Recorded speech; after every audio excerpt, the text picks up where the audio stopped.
Great. I'd like to call to order the meeting for the Board of Directors of Mid-Peninsula Water District, Thursday, April 25th, 2024 at 6:39 p.m. Establish a quorum, please. Okay, Director Bella? Yes. Here. Director Wheeler? Here. And Director Schmidt? Here. And Vice President Jordan? Here. We Have a quorum. Thank you. Yes, Sorry? President Zuka's absent. So we have a quorum. Perfect. Okay, next on the item is the Pledge of Allegiance, and I heard our former general manager in the room. So Tammy, would you mind leading us in the pledge? How did you hear that? Put me on the spot, Kathy. All right, I pledge allegiance to the flag of the United States of America, to the republic for which it stands, one nation under God, indivisible, with liberty and justice for all. Thank you. And thank you, everybody, for bearing with me being remote today. So any public comment? No, we had no public comment. Okay, perfect. Item 3, agenda review, additions, deletions, and any consent items that people may want to pull. We're good. Good? Okay. Great. Yeah, I can't see everyone, so you might have to all just verbally let me know if we're okay on an agenda item. Item 4, acknowledgement and special presentations. Item A, acknowledging Michael Anderson for receiving APWA's Silicon Valley Chapter's Outstanding Service in a Public Agency Award. Excellent. So Mike Anderson's on Zoom. Now we can see you good. I think Jubin was going to do the honors of explaining the award. I absolutely. So APWA stands for American Public Works Association, and I'm actually on the National Board of Directors for American Public Works Association. It's a volunteer job that I do, representing the public works professionals in departments and special districts for all of California, Nevada, and Hawaii. So I travel all around making these presentations, and this is an amazing opportunity to do it for somewhere I work, and I know this person dearly, and I've worked with him for the past coming up on 15 years. And it's just such an amazing opportunity to be able to present this award to you at your place of employment. And what I always say is, when you're on that side of the, when you're a decision maker and an elected official, the question is always, do you have the right people doing the right job, right? That's a question that always comes up. And it's these kind of awards that show you and prove to you that when the employees are competing against other employees at other agencies for these types of awards, it shows the public officials that not only do you have the right person doing the right thing, but they're at the upper echelons of their position. And we're extremely lucky to have Mike at this district. I'm humbled by working with him and learning from him on a daily basis. And this award, he competed against other professionals in the public sector throughout the peninsula, Santa Clara and San Mateo counties, and there was multiple applications. There was a detailed application that Kat and Rena submitted on and surprised him with this award. So, and there was no $100 bills or Venmo attached to this application. So, and I had nothing to do with. I'm prevented from ever even looking at any kind of application, in my position. So, Mike, congratulations virtually to you and your hard work that you've done for this district. This district is lucky to have you, and this award is well deserved. And I virtually give you your plaque from a distance. And so he was presented this award at a luncheon last week, and we do actually have a video of the actual award presentation if we do want to play that real quick. Is it this one? Yeah. Mid-Peninsula Water District and exemplifies an outstanding public servant. He has been with the water district for over 25 years, having started as an entry-level technician and growing into his current role supervising MPWD operations team. He is held in the highest respect by junior and senior staff alike. He is a relentless optimist and a caring, decisive, and patient leader. His technical knowledge and skills are unparalleled, and he holds himself to the highest of standards. Even then, he doesn't like the spotlight and is always eager to share his wins and successes with his coworkers. That's a little bit going to be tricky with this one line. He's faced a number of challenges in his career, from staffing shortages to daunting main breaks to flood disaster at the district's own operations center, and handled each challenge with determination and skill. In addition to ensuring the function and integrity of our water system for all of our customers, he also cares deeply about our staff and bringing out the fullest potential in each and every one of them. He makes sure all staff have time to study and train to take their certification tests, and generously shares his skills and experience, spending one-on-one time with all new staff. His focus is always on providing excellent service, and he knows the best way to do that is to make sure each and every member of his team has the skills and equipment they need to succeed. The MPWD wouldn't be the organization it is today without his dedication and leadership. Congratulations, Michael Anderson, on receiving the Outstanding Service and Public Agency Award.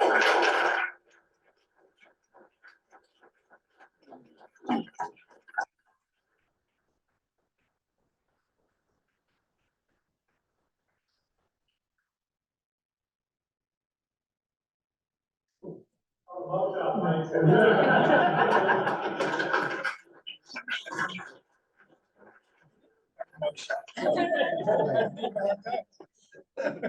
That's good. That's very nice. Congratulations, Mike. Yeah, congratulations. Any other comments before we give Mike a chance to say a few words if he chooses? It's congratulations and thank you. Yes, congratulations, Mike. Wish you were here so we can throw darts at you or something, you know. But it is true. I mean, we know that we have good employees, but we're not here every day. We cannot be watching what you're doing to value you on your job. But something like this is obviously not gonna change what you have been doing, because you've been doing a great job all these years. But it's a recognition for anybody else to see that, hey, you know what? The work that's being done, the energy, the time that you spend here is being valued, is being recognized. And that's what we're seeing here, you know. So thank you so much, Mike. I've known you for many years, and I never doubted that you are good, but this recognition is very well worth your time, and also very well deserved. So congratulations. Yeah, I would just want to say, Michael, yeah, congratulations again. You know, and we've got a lot of new ops team players. I mean, just in the last couple of years, I think now it's probably half of the people have, you know, maybe a couple of years service with the district, and everybody else has been here a little bit longer. But you know, so an award like this, you know, getting recognized by his peers and other people in this region, I think it goes a long ways for the new folks to see that, you know, they've got a good leader in their stead, you know, who's kind of leading them out in the field. And it's a good example to set for those young people too, as they grow into the profession, you know, that say, hey, things like this can happen if you just go out there and work hard like you do every day, Michael. And we really appreciate what you do for the district day in and day out. Congratulations. Okay, anybody else? Yeah, I would Okay. just like to say real quick, it was nice to be able to participate in the luncheon and see Michael be honored by his peers and the group of people there. And it's just nice to see somebody that works so hard. And if I could just point out that during our recent break-in, Michael was the second person on site, and he's always willing to rise to whatever the occasion is to do his best. Yeah. So congratulations, Michael. Yeah. Okay, I will say just a few brief things. I echo what everyone else says, Michael. It's wonderful to see you get recognized outside of the district, as everyone stated, and you just continue to kind of elevate who you are and the role, and really setting an example for a lot of the young, newer people that are coming in, and just making the district even more prestigious. So great appreciation to you for all your hard work, and I'm really glad that you were recognized within the region. You do not have to say anything if you don't want to, but I want to give you the opportunity to if you do.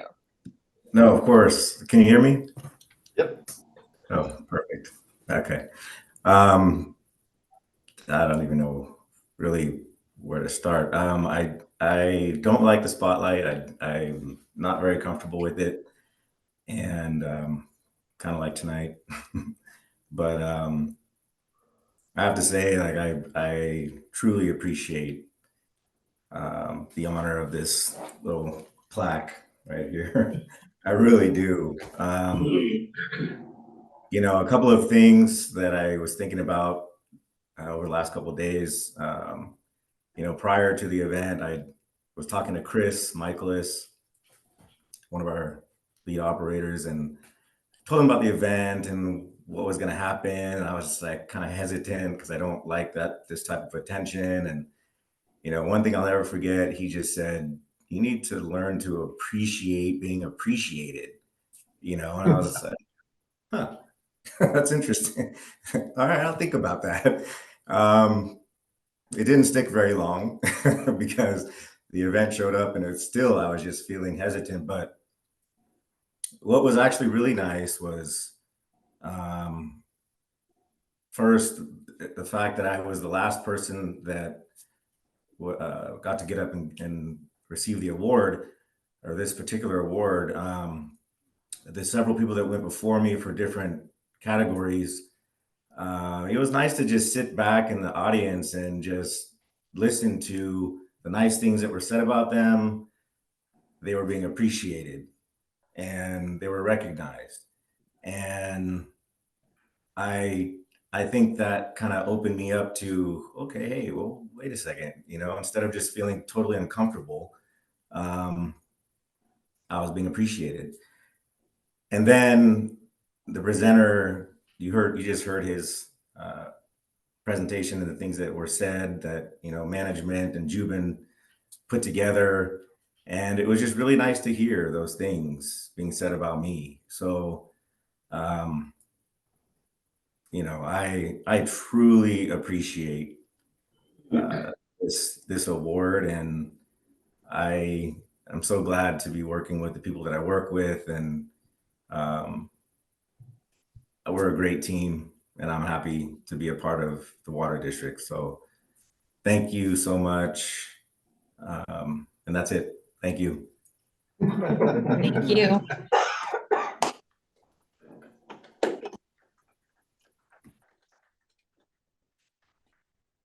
Okay. Moving on to item 5, consent agenda. Do we have any questions, comments on the consent agenda? I had one question. Mhm. Page 8, the check register, I can't see that, Bosca bond surcharge. And maybe we don't need to talk about it now, but I'm just kind of curious what that is. Maybe I've been told what that is in the past, but if it'd be possible to throw something in a GM report at some future time, Sure, we can do it that way. or send an email, whatever. I'm just curious what that's about. Yeah, I don't know all the specificity of it. So In general. it's the debt, you know, the San Francisco PUC has borrowed. It's the district's portion of that debt, and Bosca proportions it out to all the different agencies. So it's our portion of San Francisco's capital debt. It's the surcharge on that. Okay. I don't know what the number is now. What is the number? I don't know. 31,893. A month, right? So it's about, it's close to $500,000 a year. So SFPUC took on some debt, which was then assumed by Bosca and apportioned among the Yes, parties. yes. That's what happened. Yes. And as Okay. far as I can remember, help me out, Louis, it's apportioned by what our individual supply guarantee is. So the bigger agencies pay a bigger portion of portion. the bond surcharges than we do Smaller as a districts district. pay Equivalent, yeah. Yeah, maybe just a short thing. That plus what it was for, Yeah. how much we pay, how long we're gonna pay it. Yeah, I can get That'd some be more great. details. Yeah, because it actually changes because of refinancing. Yeah. You know, like when they refinance the bonds. And so that's what Kat gets once a year and she's like, oh. Yeah, great. well, yeah, and It I actually was fluctuates. looking at a chart of how it's varied the last It few years, does. so I could pull some. Yeah, what on it. struck me was like, why is Bosca owe money, or why do we owe money Yeah. to Bosca? Yeah, So that's It what was was part of maybe. the formation of Boston. yeah. And they have two accounts, one for what we paid as SFPUC for water and the other for the bond finance. They provide the oversight and making sure that money is getting spent where it needs to get spent through the SFPC. So. It's a great question, though.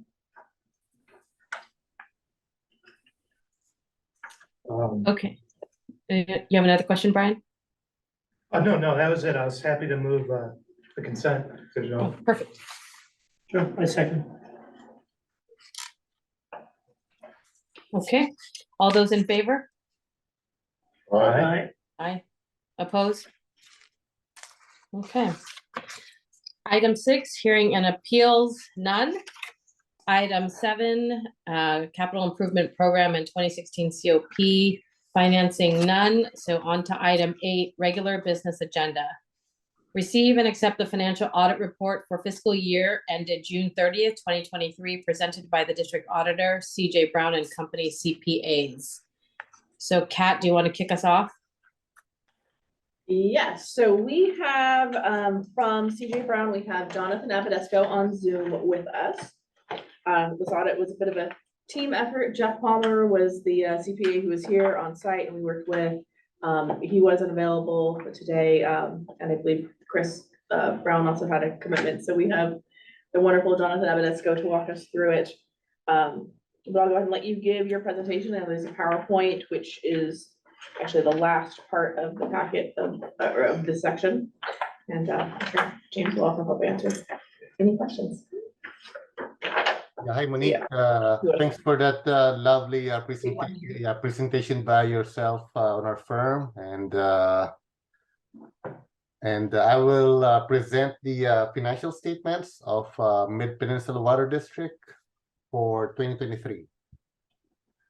So going to the slide, you could see on the slide that our audit process is governed by statements of auditing standards. When we audit any grants from all agencies that we audited, we follow federal and state requirements. GAAP is established by Governmental Accounting Standards Board. Next slide.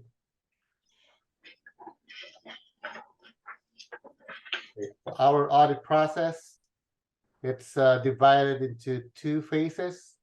The first phase, it's the interim fieldwork, where we gain and understand your controls.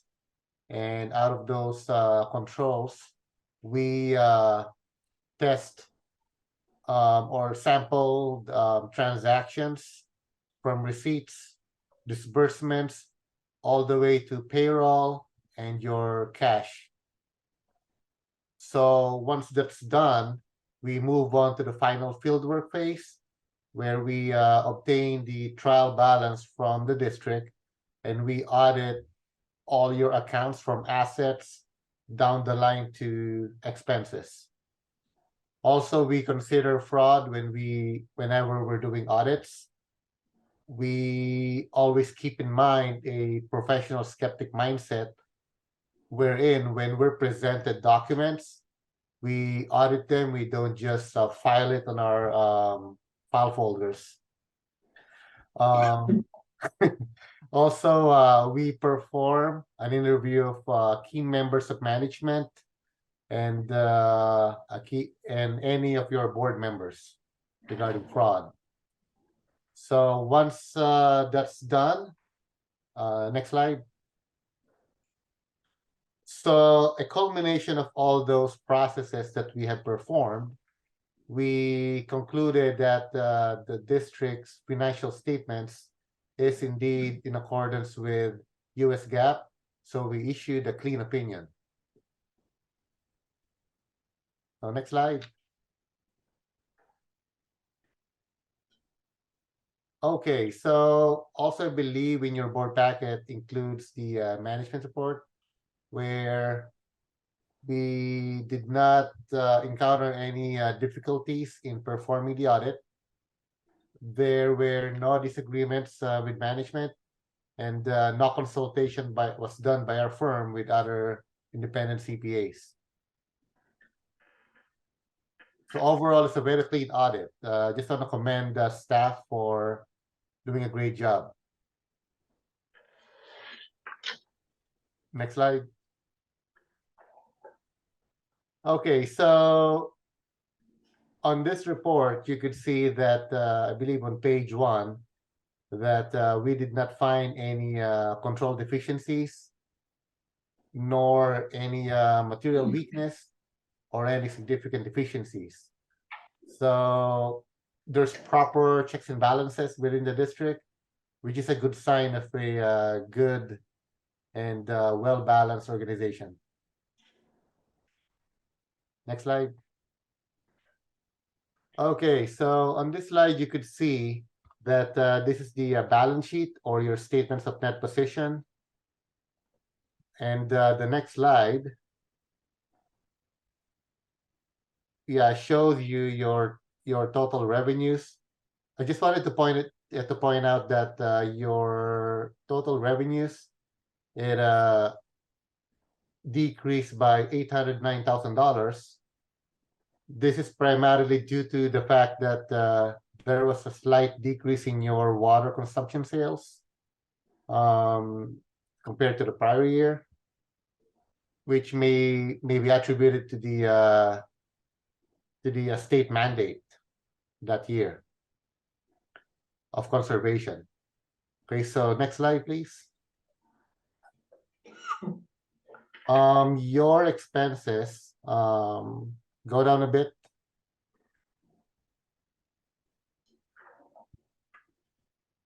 Can you go down to the last line? Okay, so your total expense, there was an increase of $5.4 million from the prior year, which was a result of the non-cash CalPERS pension adjustment, which increased by $4.3 million compared to the prior year. The reason behind that is the prior year, you have a pension credit. Let me get the number. So you have a pension credit of $2.3 million due to the net investment income earned by the CalPERS pool in 2022. For 2023, this year, there was a pension expense of $2 million, which was due to the fact that the entire CalPERS pool have a investment loss of roughly $1.5 billion. So that's why there's a big change. Your purchased water, it increased by $316,000, and your capital asset disposals during the year increased by roughly $206,000. Any questions by the board and members of the public?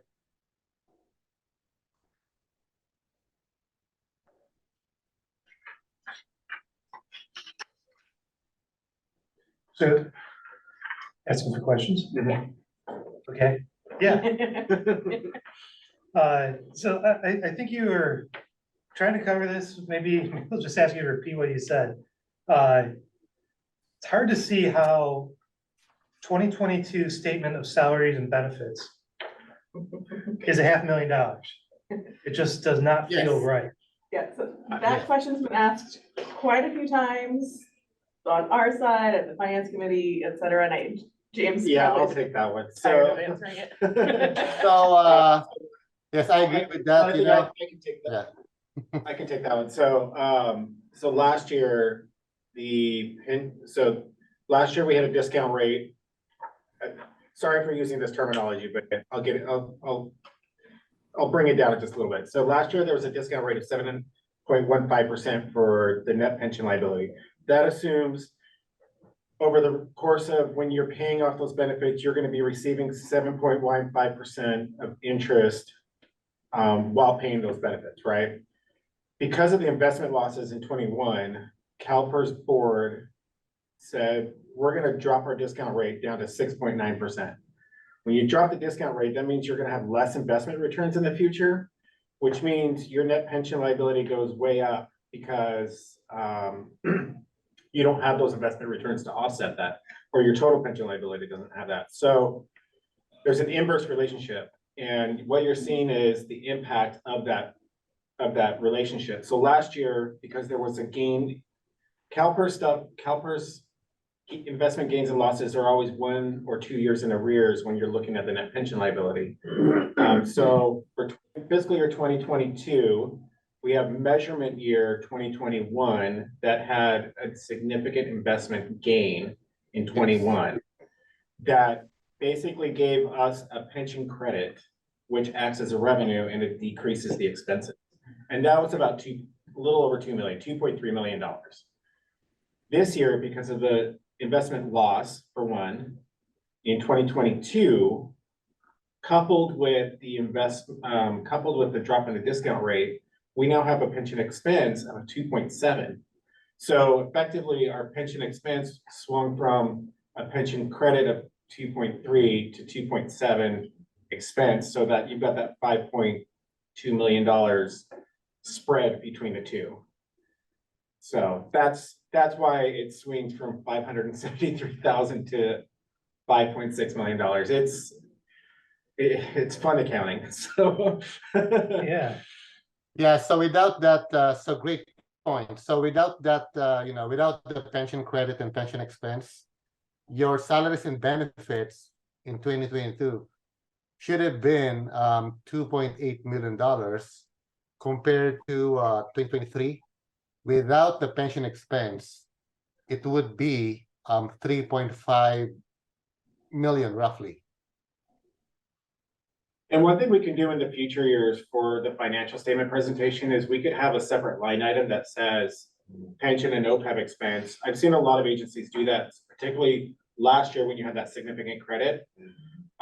They said, well, we don't want that credit on there, or we don't want that credit influencing our budgetary numbers. So we have a separate line item now for what we call GASB 68 expense or credit. So sometimes it'll show up as, so you break it out so you've got clear. So we can do that in the future with the financial statements to make it more clear. Yeah, that also helped track what's going on to give. Yeah. This crazy stuff. Yeah. So, Yes, I Okay. agree. Yeah. and this question is the next slide, but it might be because of what you're saying. Next slide refers to a non-cash actuarial pension adjustment. That's what exactly you were what that talking is, yeah. So Yes. the salaries and benefits piece, the change that you see, that's the change itself is predominantly non-cash because of these pension adjustments. Okay. So it's not really a budgetable item. Yeah. So. Great, thanks. Yeah, I have a quick question on the audit process. How, can you talk a little bit more about the professional skepticism? I'm pretty curious about how you come to terms with that statement there and the fraud. I mean, I'm joking, but if you could please talk about the process a little bit more and how you arrive at a conclusion that everything is good, or that you have no red flags? How do you arrive at that, being an outsider? Yeah, so great question. So professional skepticism. So normally the way we do it is that when we are presented documents, let's say for example, when we audit your bank reconciliation, we just don't look at it per se. So we perform audit procedures by comparing those with your bank reconciliations, and performing if steps, let's say, if the outstanding checks for that or deposit in transit for that month really clear the bank the next period. So those items, meaning we really dwell upon testing those balances, if those are correct, by asking management and asking third parties if we perform confirmation requests to third parties. And the way we include fraud in our audits is that we always have a keen mind in auditing those transactions that you have. Let's say, for instance, when we are testing your controls from receipts, let's say receipts, we sample billing invoices issued to customers. So from the get-go, we test if those invoices billed to customers run through the process up to the collection phase, meaning when the district collects those monies, how does it go through your books and through your bank? So that's how we do the audit. So we make sure that we perform inquiry, observation, analytical review, and asking questions to members of management, and performing interview with the board. So. All right, and that's usually also normal practice, right, for these kind of audits? Yes, those are normal practice with every auditors doing a financial audit. You're right. All right. Okay, good. Thank you. Hopefully I answered your question. Kirk, do you have any questions, comments? No, I sat through a longer version of this at the finance committee, so I think I'm okay for the moment. I did too, Kurt, but I didn't have enough yet, so I came in for some more. And you want to stay awake. Okay, I did have a couple of questions.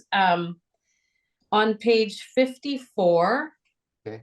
the long-term debt, I was curious about the Old County Road office building lease. The additions is 281,535, and was trying to figure out how that breaks down, because when you look at the next paragraph, the office building lease, it's not, the numbers are different, so I wasn't sure what those were. So let me I'll go take that one, to, Jonathan. page. Is it page 54? It's page 54 of our board packet. It's page 33 of the plan. Okay. Jonathan, I can take that one. Yeah, sure. So, so we've got, last year in fiscal year 2022, the Governmental Accounting Standards Board, the GASB, brought in this statement called lease accounting, which forces agencies to recognize any kind of lease payments. They got rid of capital lease versus operating lease versus financing lease. They got rid of all that. So now they have leases, period, which this number represents the stream of payments that the district is going to be making over the term of the lease as of June 30th, 2023. So, and that's, again, discounted based on an interest rate. So that's what that number represents. And the reason it's different from the previous page in the capital assets piece, the beginning number is the same, but then you start you focus on the debt is based on a stream of payments, whereas the previous page is based on use. So we're gonna be using it essentially straight line for the next, I think it's 36 months is what we put the lease to, 24 or 36 months, I don't remember off the top of my head. So you amortize it differently, so the values start coming out a little bit different as you go along. Okay, perfect, thank you. And then I had one other question. It's page 67 of the board packet. It's the adjustments to net position. And I did have a brief email exchange with Kat, but I just wanted to bring it up because I felt like, is it normal to have so many adjustments? And some of them are kind of larger dollar amounts. So I was just curious about that. Yeah, so the adjustments particularly, so the one that I really look at is, there's two of them that kind of flag for me as well. And the two is, one is the pension amount for the $1.3 million. And that's basically a change in methodology. So in the past, the district did their own calculations without using any assistance from the outside to figure out what their allocations are. When I came on, I brought in the CalPERS worksheet, so it reflects the way it should be, the way it was intended to be allocated. And CJ Brown and company, they actually took it back through history. So I was doing it for the current year, and they're like, oh, you know what, that's the way it should be done.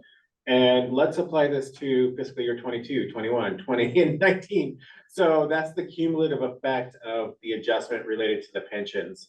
And so that's kind of the main one that flags for me. Now, typically when you have a first year audit, there quite often, because there are change in methods and change in approaches, different auditors look at different things.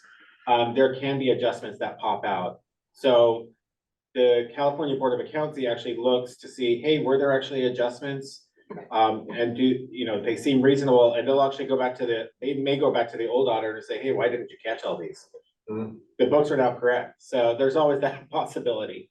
So yeah, these kind of adjustments, especially for a first year audit, are not, they can be typical. So they can be quite frequent, but this adjustment, you're right, this can happen in a first year audit, but rest assured for next year, there won't be this big of an adjustment next year. I don't foresee anything, so. hopefully no adjustments next year, so. Okay. Hopefully, for Okay. pension, I don't see any adjustment for pension, since we will be using the CalPERS employer tool. So. Okay, great, thank you. Any other comments, questions? So this is for receive and accept. Do we need to vote on anything?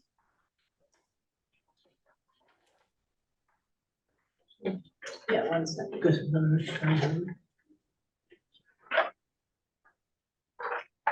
Receive. This is receive and accept. Yeah, not a vote. Okay. It's receive and accept. So we don't need. I didn't think we need to vote, but I just wanted to be sure. And so Okay, following this, CJ Brown will finalize the document. It's this draft currently, so they'll finalize it and then distribute it on our website and to all the others we need to deliver it to. okay, So this is still in draft form? It's marked as draft, but Okay. It's all dated today as we accept it. I did have one other question. Page 90. There's several places where it says, use certain factors in determining they are reasonable in relation to the financial statements taken as a whole. And I just want to be 100% clear. That means the auditors concluded that these things are reasonable in relation to the financial statements taken as a whole. Page 90, so where's that? At the bottom of So this talks about the accounting estimates in particular. So the auditors will take a look at the assumptions that either we develop or that the actuaries will develop. and you say, hey, were these assumptions applied appropriately? Are they within GAAP? Yes, they are. Okay, so those are good. So that's effectively what that, it's not saying that this particular line items, in relation to the financial statement, it's the assumptions used by the actuary or by management to make that significant estimate. So based on those assumptions, this is a conclusion that Yes, it's reasonable. yes, It is a conclusion. yes. Okay. Yes. Thanks. Okay. If there are no other questions, I want to thank Jonathan and James for presenting this, and then we can move on to the next item. Thank you so much, Jonathan. Yeah, thank you so much for having me tonight, and next year, I think Chris should be available to present. Mhm.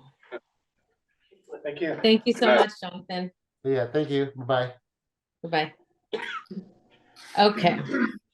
Item 8B, consider resolution 2024-05, approving and adopting the new financial management policy for the MPWD effective April 26, 2024.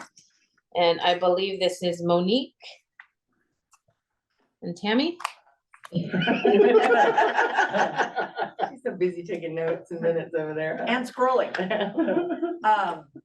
Yeah, well, I'm mostly gonna turn it over to Tammy, but I will just give a little bit of a background. When I was the management analyst, Tammy gave me this project, and whoo, was it a project? It was, there was a lot of paperwork to go through and files to go through, but we did it. She took over the final versions and got a lot of review, and with that, I'll just let her take it over. Yeah, thank you, Monique. I'm so happy to be here tonight. It's my pleasure, and I really enjoyed working on this policy. It's something we've been talking about I don't know how many years. And it's been mentioned in audits before, that, it would certainly be nice if there was a set of rules, if there was a policy. And you remember, I kept saying, oh my God, but it kept getting pushed to the back burner. So, she's absolutely right. She did the grunt work. And I say that not to give pats on the back. That's not necessary, because we enjoy this kind of work. Policy wants to do that, but she had to dig up all the policies that the board had approved before, and I mentioned in the staff report, and assimilate them, right? And then we had to order them, and then it got pushed away, and then we find another one, and that's what we discussed with the finance committee, is, once we finally said, okay, this is all, because she had to go back through minutes and resolutions to make sure that we were getting the very best document for you, okay? And then the other thing that I really liked about this project too is that she has expertise I don't have, particularly in the cash management section, which has been important to the district in the past, right? And, one of the questions that Kat shared with us a couple of weeks ago with Monique and me was a question actually by President Zuka, which is, please make sure the policy has best management practices.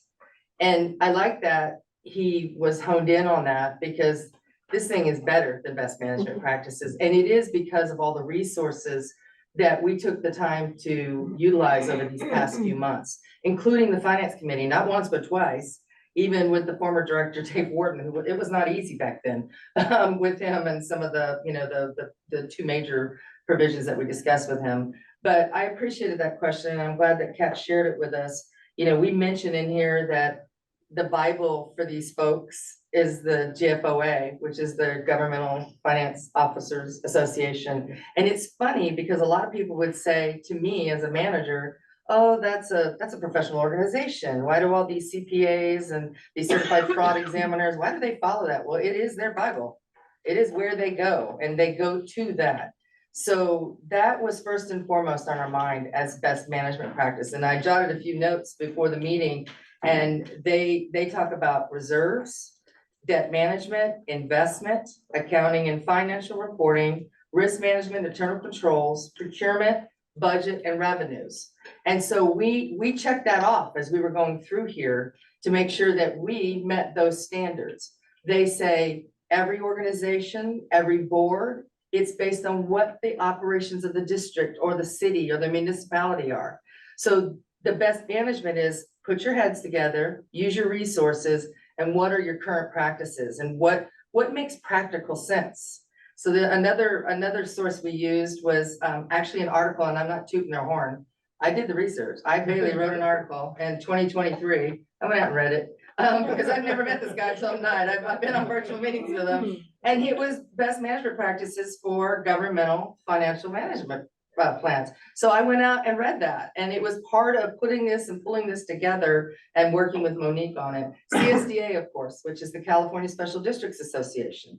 In 2023, April, they published BMPs, best management practices for financial management. So I made sure that this thing clocked off, and they recited almost exactly what GFOA did. Reserves, debt management. They actually even went into a section about grants. Are you a heavily granted organization, which the district is not, but make sure that is a responsible section within your program. And then finally, I gotta say, I went out and tried to find a private sector one. I just said, let me go out just so that I'm not stuck in the government world, right? So I found a Forbes article and best practices published last year in November. And what I liked about it, because I made sure that our document had these things in there, and it was best practices for crafting financial management plans or policies. And it said, look at your existing practices. Make sure there's adequate training after it's adopted. Look at what the organizational impacts are gonna be based on what this puppy says, which is a lot, believe me. Okay, so we did that, we considered that. Consider the administrative workload. A couple of the questions that district council had in here with our bubble comments is like, do you really wanna do this? I mean, this is a lot of work. I mean, some of them came from these accountants, and Monique and I are like, no, that's too much. That's too much work. Put that in a procedure, right? And then they said regular reviews, which we got a lot of input from the Wolf Hansen team about the debt management and how it's important for the district's credit rating, its credit worthiness. And then the last thing is to avoid jargon and make sure you got a bunch of definitions. And the finance committee even knows there's a bunch of definitions in here, because we do tend to use a lot of jargon, not just in our business as a water district, but even in accounting and finance, they got a bunch of jargon as well. So I wanted to make sure we thoroughly responded. So you can thank President Zupa, now that I'm not here, that we fully responded to his question about what the best management practices were. And then I got to tell you, and I explained in the staff report with Monique, just having the resources that we listed on your page 112, you know, Matt and Lewis date back to #1 with Dr. Peter Hughes. And I can't believe this guy's still working. He still appears on the website down there in Orange County. But right after the defalcation, when I started here in 2012, we brought him in for internal control review. And you'll remember that, as would, and probably the rest of you have heard about it. But Monique actually pulled all that stuff up. This guy wrote like a 7-page report, and we made sure his comments were incorporated in that. That's a best management practice.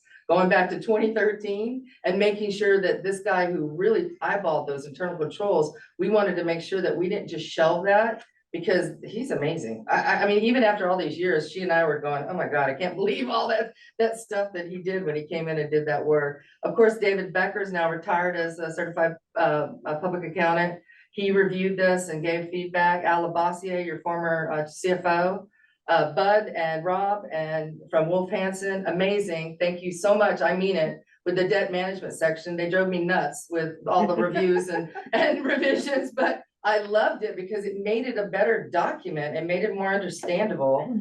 My favorite, Rick Wood of California Special Districts Association, who actually stepped in and filled in for our chief financial officer role. Of course, James Ramsey, which was awesome. He had so much. I didn't expect him to have a lot. And I got it and I went, oh my God, I got 4 hours out of it with all his comments, but I liked it. Jubin, of course, with some of the capital stuff that he's done over the years as district engineer. And then Julie, and I mentioned her team of Catherine Groves, Liz Mason. Honest to God, they had so much input. That was about a full day's worth of work, but it was good stuff. All of your statute references have all been verified. They're all up to date. They updated even new ones and provided some legal compliance within the document. And I know it sounds like I'm just going on and on, but I'm just so proud of the document that this district is finally going to have this backbone document to go along with their personnel policy. In my mind, it's just as important as that, if not #1. Okay, it is. It's gonna be published into a book much like that. I shared, and for public information on page 113, Monique and I listed the different sections which the finance committee went over. We talked about even the policy documents that are included, and the actual policies within this comprehensive document are listed at the bottom of 113. And they all, if you heard me say about what were the best management practices, they pretty much fill in exactly what we referenced from the GFOA and all those other resources. The procurement section, we put a budget section in here, which is kind of nice to have it finally in a written document. Again, I gave credit to Monique and her team for that cash management section, which you're going to think when you look at it. In fact, let me find what page it is, because this is what I thought, because I'm not a finance accounting person, but I know exactly how important all these things are. Let's see, where is that, Monique? That big long section on cash management. Starts on page 132. 132. 132. You might think, and I explained this to the finance committee, that it looks like a procedure. It's a, oh my gosh, Tammy, that's just so detailed.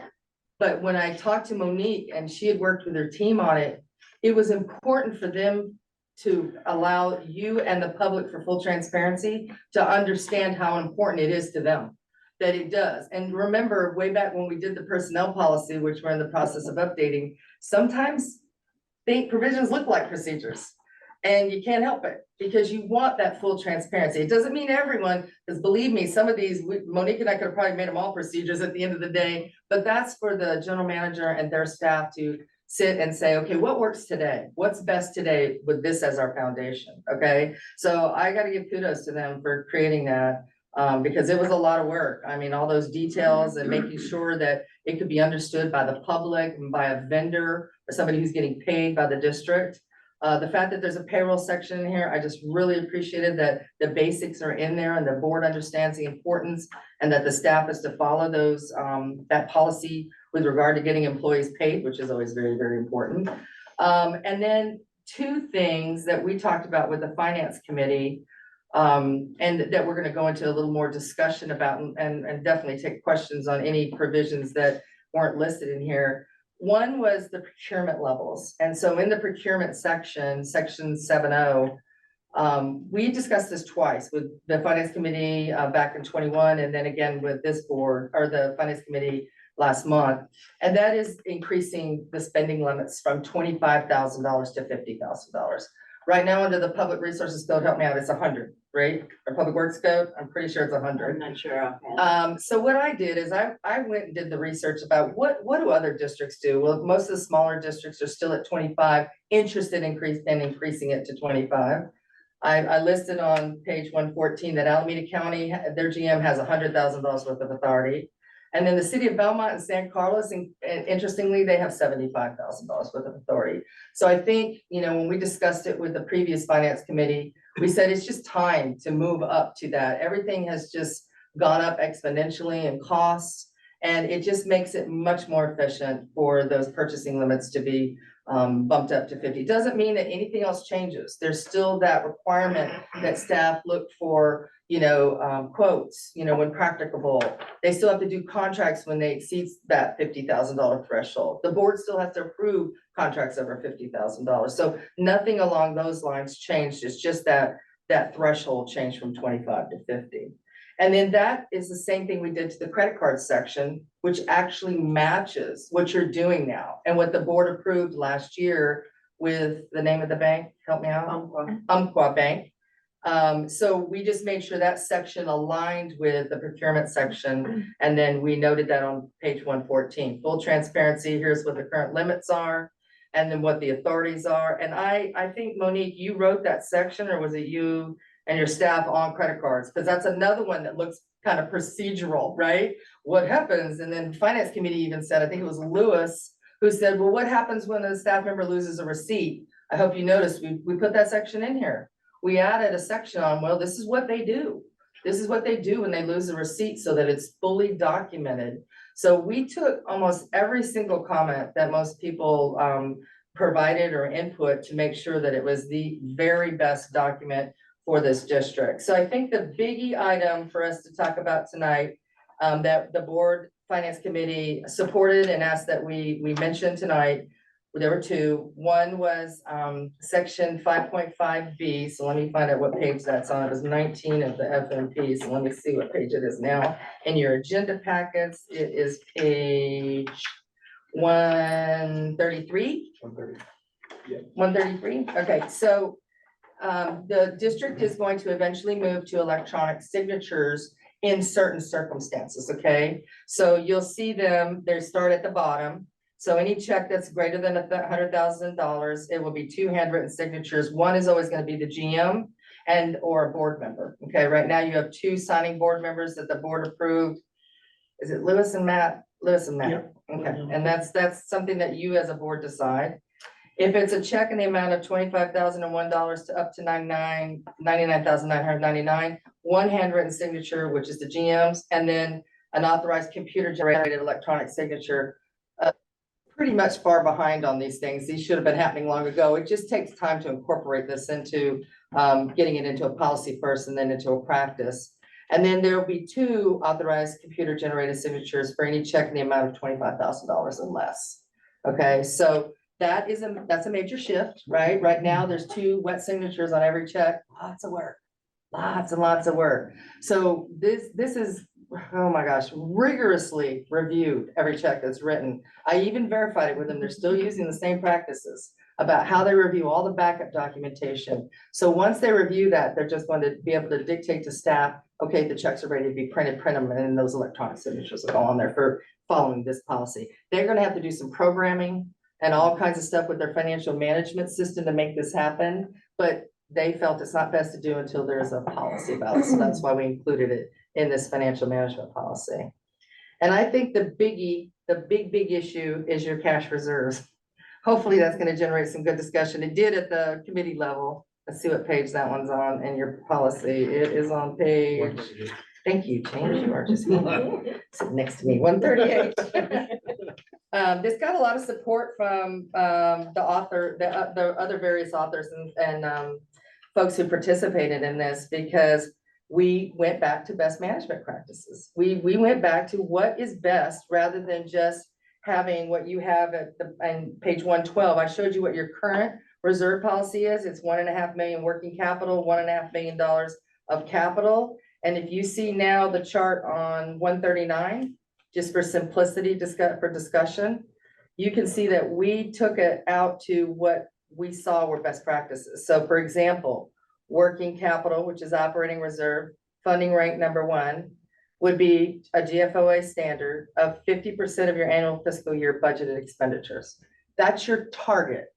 Okay, that's going to shift every year, and there's going to be some reporting responsibilities by your general manager that says, all right, finance committee, this year our target would be this. So based on what we're going to budget, we're going to shoot 20 grand that way, because that's your funding target number 1. Your capital reserve came based on a report that PAC4 did on your pipeline replacement, right, Jubin? That's the name of that, the analysis that they did, and he shared. It was 7 million, and then $1 million added for maintenance with regard to your storage tank painting maintenance, your pump stations. So we just put that as a flat target of 8 million, okay? And then, and knowing that everything's going up in cost, I thought it was a great idea to update that number. For the first time, and we've talked about this for years, look at your section 115 trust. I love this. This was in a lot of other municipal financial management policies. Here it is finally. You don't have a separate policy. It's right here in your financial management policy. This is funding rank number 3. And the reason why is because it's funded. Okay, this is your OPEB, your other post-employment benefits plan, and your pension liabilities, okay? So we decided as a team to recommend, and your committee supported, that the target be 100% of the district's projected liability plus 5% contingency, just so that you've always got that little bit, but it won't impact rates that much. And then the same with your pension liability. Remember, right now, your pension liability, there isn't any, right? You guys are keeping up with it and continuing to pay. Okay, so, but you have $500,000 close to in that trust for that. So just keep it for one of these wackadoodle years of CalPERS that you never know what's gonna come up. And then if there's no liability, took that language from Bud Levine, then, you just keep it at 500,000, which is where it is now. And then Bud Levine and Rob are here to talk about the rate stabilization fund reserve. I don't want to steal your thunder because I thought it was a fabulous idea. And this is at your current debt service level for your 2016 COPs, your certificates of participation, or this minimum of 500,000 if no bonds are outstanding. And Bud and Rob, I'm gonna let you talk about that since it was a really good idea that you guys came up with and very creative for the district. Sure, be happy to. Rob, you on also? Yeah, I see you. Basically, this is something that's been around in the industry for quite some years, but is being used more prevalently now that there are circumstances that come up where revenues are decreasing for some reason and or expenses are going up. Now, you know, when you issue a bond issue, you have something called a debt service rate covenant. And in your case, the 2016 COPs that were issued have a 1.35% rating debt service covenant requirement, which means for every $1 million in debt, you need to show net available revenues for payment of debt service, which are your basic operating revenues less your operating expenses, equal at least 1.35. So if you have $1 million in debt, you need to show you have 1,350,000. If you don't, It's 1.30, but I just want to correct you. It's 1.30, not 1.35. yeah, well, I'm sorry, 1.30. 1.30. Correct, yeah, correct, 1.30. 1,300,000. And if you don't, then you have to hire a consultant. You have to consider doing a 218 rate increase or figure out some way to reduce your expenses. And this can cause some stress for a district if you're in hard times, if there's certain circumstances that have created that. By having a rate stabilization fund at a sufficient amount, you can, anytime that it appears that you're going to be below the 130 covenant, you can transfer funds from the rate stabilization fund directly into the general fund and therefore correct that 130 deficiency and not have to deal with raising rates. And then when usually what would happen is you would take action to correct the situation, but you wouldn't have to raise rates to do that because the rate stabilization fund is protecting that.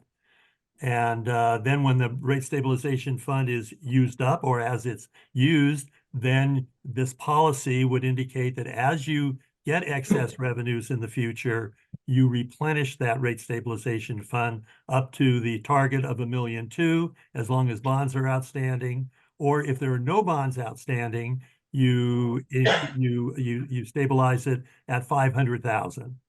And that gives you a head start in the event that you need to go to the bond market or any other kind of financing that you need to do where you would have an obligation to pay debt service. It also provides that if you're in that situation where you have overfunded from the point of view that you have more money in there than your obligation would be for any given year, you can utilize that excess money for capital improvements or any other legitimate use for the district. It's a great tool. Almost all of my clients are doing that now when they issue their new issues. There's two ways to fund this, by the way. One, which we discourage, but you can fund it when you're doing a bond issue by adding an additional amount to the bond for use of putting into the rate stabilization fund. The negative with that is you're yield restricted. You can't earn more than because you borrowed money to put that money in at tax exempt rates, you can't earn anything greater than the tax exempt rate. So if you issued bonds at 3%, you can't earn more than 3%. If you fund it with your own funds, which we're recommending in this case, you are not yield restricted. You're only yield restricted by your investment policy, which will allow you to earn more money legitimately greater than what you're paying in a tax exempt rate. Thank you, Bud. And the last item that we talked with for consideration that the committee supported was a very interesting one when Monique found this charitable giving policy that the board adopted back in 2005.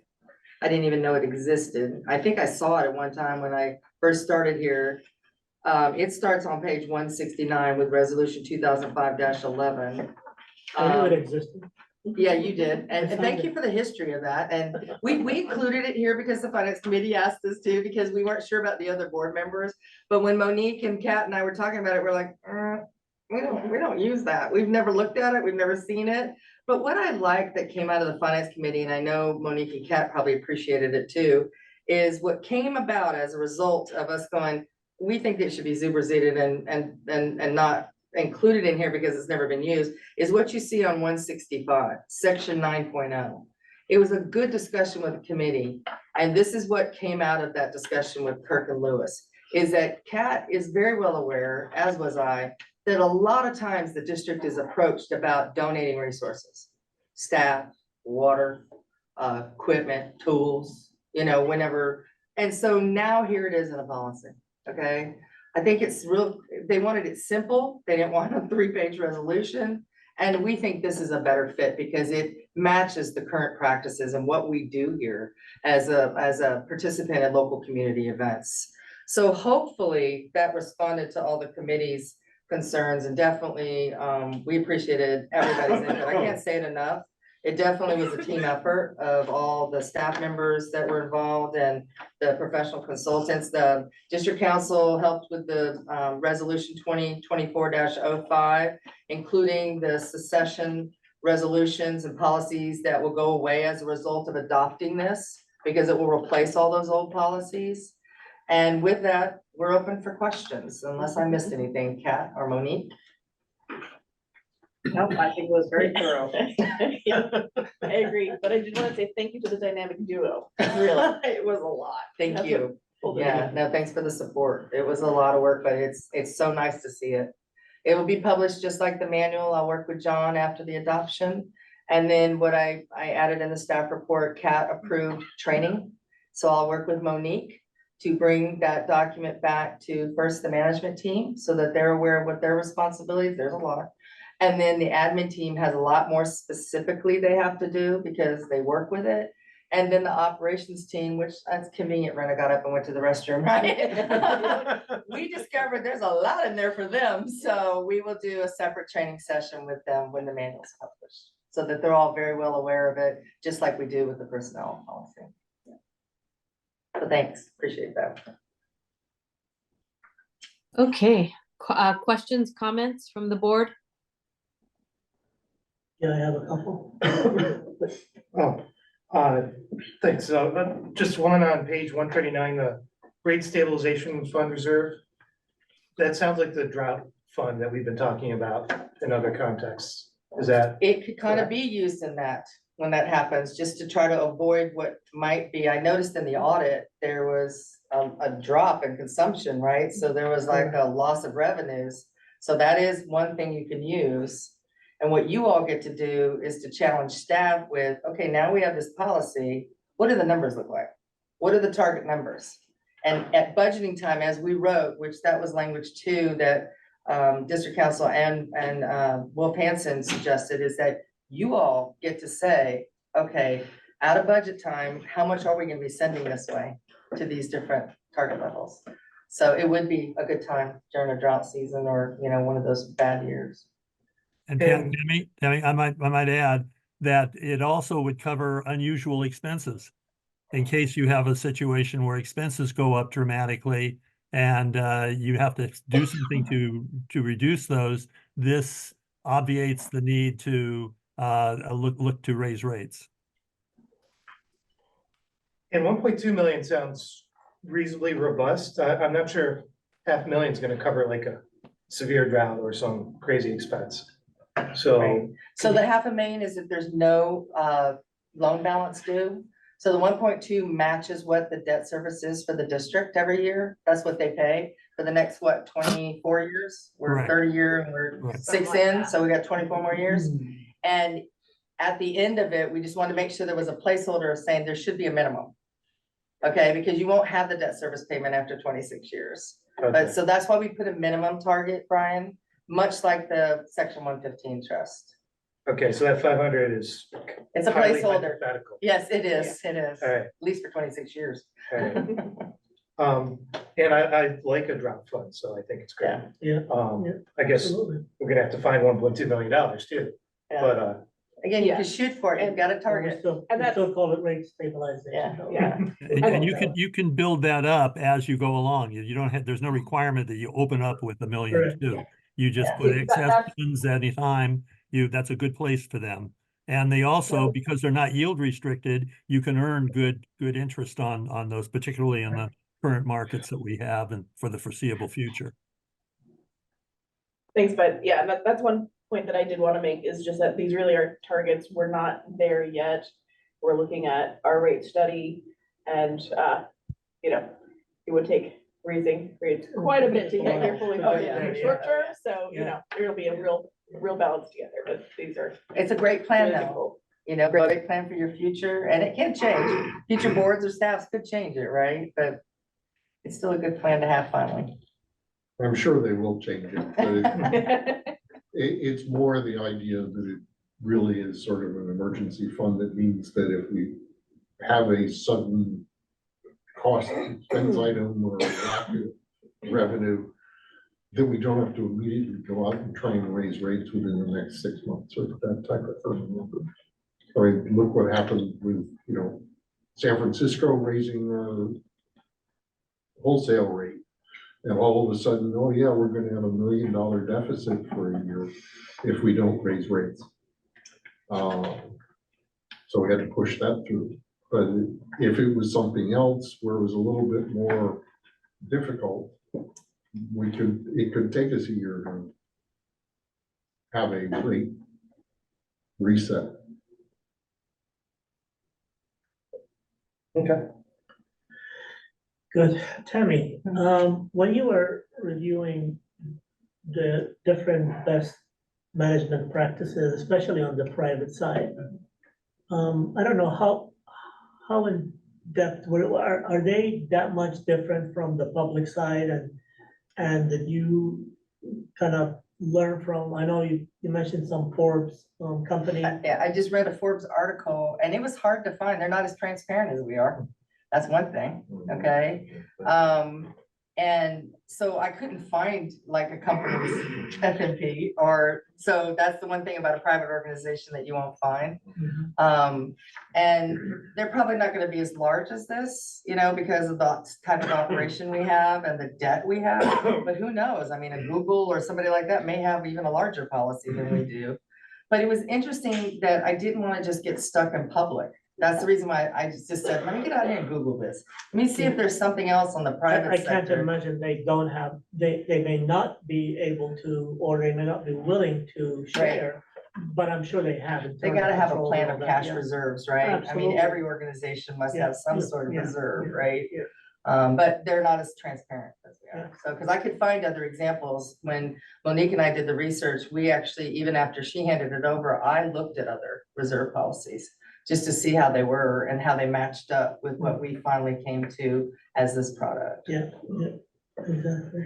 And one of the key elements that's important to me here is that, the financial portion of it and the check and balances on the financial side. And it just irritates me. Even today, you pick up the newspaper and there's another case of, people that were messing around with money that wasn't theirs, I mean, it just stares you in the face and I go like, oh my God, here we go again. And hopefully this will be the mirror, the indicator for anybody that this is the way we do business, and hopefully this is a live document that we keep on tweaking as we go along. Yeah. To keep everything in check and balance, as we said earlier. The other thing I want to mention is that on that issue of the, what was that? The charitable giving. When I started with this board, everybody knew everybody intimately, from the community, and they were approaching board members to, get the backhoe here and to get the piece of equipment there and make copies using the copy machine. And I go like, no way, just like that at the whim of anybody. And so for the nonprofits in town, which we obviously value and we would like to support as much as we can, I said, we have to have something in writing, otherwise we're just going to just be flying this without, a rudder. And I said, I will not have any of that. So that was the attempt of that, Then we ended up, like Tammy said, we didn't even know we had it, but it was there. So if something happened, we had the guidelines, it was there. Right. So We that, didn't want to invite that, okay? We didn't want to invite it because it's so dated, right? Yeah. It's 20 years old. We didn't want to invite it for staff because that's burdensome. yeah. To just say, oh, we have that money. We don't. We never have, but we do what's in there now. Yeah. We do participate in community events. So it was a great suggestion at the committee level. So So. Yeah, I mean, the whole policy did say it was something related to water supply or conservation or quality Yeah. type of thing. And not just, oh, whoever turned up at the door, we would give them Yeah, $100, exactly. Exactly, sort of. yeah. But, and basically, we are budgeting part of our resources to support conservation and public education and so on. Yeah. It's there, it's just not called charity in the same way. So anyway, those are my comments, so. Yep, so we stayed away from the charitable use. Did you notice that we used donated use? We like that better. I think council helped us with that and confirmed that too, instead of charity. Cool. Okay. Okay, Kirk, do you have any comments? No, I think it should work pretty well. I'm sure we will end up having to review it periodically. Every couple of years. Well, I'm sure after the staff has used it for 3 or 6 months, they'll say, there are a few things in here A that tweak, yeah, have to change. Yeah. absolutely. It looked like there were some optimistic goals for some of the asset monitoring functions and Yeah. those types of Yeah, things. Renee, you walked out at the time. I said, there's lots of operations in here. I said, what a timing that guy has, right? Right. So we'll take care of that during training. It's a lunch and learn opportunity. Yeah, it is. Right, definitely. well, just keeping track of how many pieces of 6-inch pipe we have. Oh my gosh, yeah. Stock is a problem. Where's Michael? Yeah, Yeah. he's still on. He left the Oh, he meeting. left. Or he conveniently left too, didn't he? You ought to put him to sleep. I told him today when I met with him, so.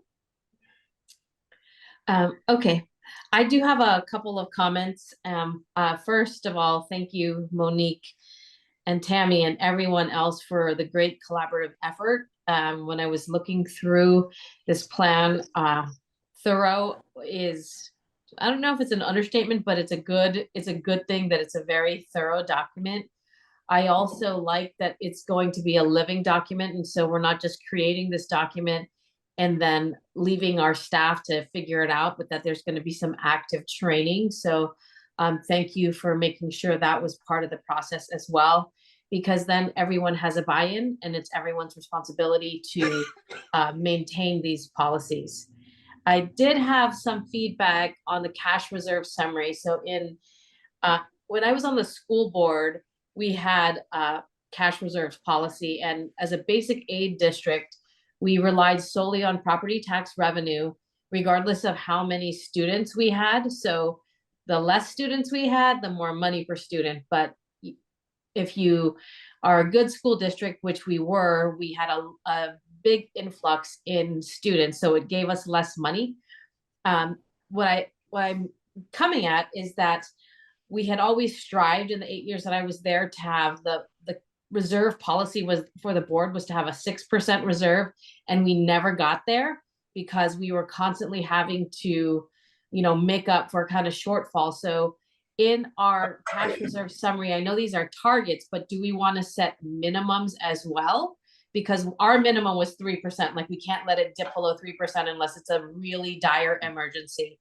So I know we have targets that we want to aspire to, but do we want to have minimums as well?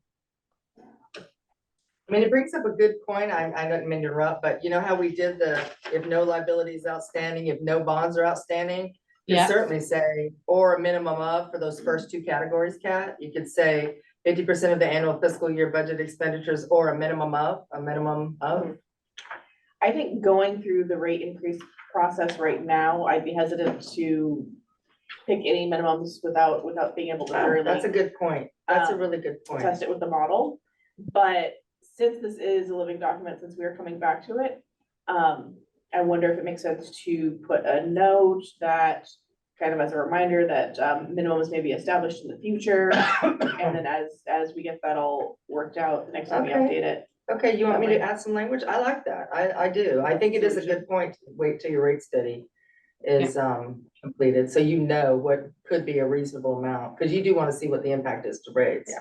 That's a good I point. hate to put it in here and then immediately break it because the effects. will No, matter. I wasn't suggesting we put the minimum right tonight, but I'm, should we have something because, like we talked about getting to, 1.5 million, it's not gonna be easy and we can slowly put things in, but if it's one of those things, if you don't have funding, then you just don't do it. So if we establish minimums, then at least we know there's a minimum we want to keep in the reserves versus, and then still have our targets. But I do think, we probably need to check with the rest of the board. They may not agree with me if we want to do something like that. I could see some value to it. You probably need a process for getting to that Right. minimum, Agree. which is different from a target. So. And it may end up that it falls out of the budget process. Yep. So maybe that's where it falls. Yeah. Because basically we budget for, this is what we think is gonna happen, and we're going to be at a zero balance at the end of the year. But in order to do that, we end up putting a certain amount into the capital budget or the capital reserve. Yeah. Yeah, it could fluctuate every year. I mean, the onus does fall on the general manager, so. Okay. So do you want some language just added that minimum levels could be established for working capital and capital reserve? I mean, if you just say it like that, it's just there, at least it's there to remind future boards and staff that you could do that in the future. I mean, I could certainly add it into this section. And when you approve it, I'll just make sure that language is in there. It's fine with me if we Yeah. get these ideas. Louis, Yeah. you're good with that? Good, yeah. Okay. Kat, you're okay? I'll just add Yeah. a sentence? That works. Okay. Okay, and then my last comment is on the resolution itself, the third, whereas it says MPWD 2024-2024. So I think strategic plan, we just need to change it to 2023-2024 strategic plan. What page is that, Kathy? 167. It's the actual resolution, 167. The third Oh, whereas. that's my bad. Okay, what was it? It's the 2023-2024 plan. is it? Isn't it a 2-year plan? It's a 2-year Oh, plan. it's 2 years, so it's 23 through 24. Okay, 23 through 24. That's my bad. Sorry about that. Thank you for that correction. Brian, where are you? You're usually the one that picks us out. Man, you're good at that. Penalized. Not this time. This time it's Kat. Sure, well. Okay, I didn't have any other comments other than say thank you so much, because I know this was a super heavy lift. So this is on for action. So do we have a motion to consider the resolution 2024-05? I'll move resolution 2024-05, approving and adopting the new financial management policy for the Mid-Peninsula Water District effective April 26, 2024. Second. Kirk can second. Okay, roll call. Director Jordan, Director Bella, Yes. Director Wheeler, Yes. Director Schmidt, Yes. and Vice President Jordan. Yes, Yeah, motion passes. Thank y'all. thank you. You'll see the book in a couple of months. Your manual. Sounds good. Okay, on to item C, receive report from Wolf Hansen on the U.S. Treasury's investments to date. Before you do that, I need to. No, I think let me just lead this off. We're here to, Oh, sorry. Sorry, But can you hang on a second, please? for your first vote on the consent agenda, that should have been a roll call Roll vote call as well because of the, because teleconferencing, correct. and I just didn't think of it till just now. Okay, I'm sorry. Apologies. Do we need to go back to it? I know, I know that Yeah, was hang wrong. on one second. So Yeah. does she just go back to it and ask for a roll call vote? Yeah, you already have your motion second, and you just go ahead and do just Do call the roll call. roll. Yeah. Okay. Okay, so roll call on the consent agenda. Okay, Director Schmidt, Yes. Director Bella, Yes. Director Wheeler, Yes. and Vice President Jordan. Yes, Okay, motion passes. okay. Thank you. Now on to item 8C. Okay. Bud, are you kicking Yeah, us I'll off? just lead it off here. We've made these reports before to the board, and this will be a quarterly report for the quarter ending March 31. And then also added to that is a report from the inception back in 22 through the March 31st, how the Treasury program has performed. And I've talked enough tonight, so I will turn this over to Stephen and to Rob to take you through the presentation. And I, of course, will weigh in on any market conditions anybody may question or have any curiosity about. And let's have Stephen take the lead since he's there in person. What did he say? I'm sorry, you get to take the lead. Oh, okay. You're on, Stephen. You're right. I can hardly hear from here. I think it's pointed that way. Actually, maybe if you could scroll down a few pages to the, oh, no, that's okay. There's a graph about 2 or 3 pages further down. Keep going, one more. Yeah, so let's start with this. So, most of the information that we've got in the agenda package is information that you've seen before on, a couple of occasions. It's historical information. So I'm going to go through it very quickly and then focus on some of the highlights and maybe some of the more recent new information and try and summarize the overall big picture, jump in with questions and stuff, because I think almost everybody here has heard everything I'm going to say at least once or twice already. So you don't have to hear it again if you don't want to. So the graph here, which you've seen, I always start out with this graph. This is a relationship between LAIF, where your money was invested previously, and the US Treasury market. Sort of on the left-hand side there, you originally invested about $9 million in October of 2022. At that point in time, if you could see, LAIF was like the Treasury securities were like more than double what the LAIF rate was. So you were making, a ton of money, way in excess of LAIF, $9 million. Since then, as you can see, LAIF has continued to trend upward. It's catching up to where the treasuries are.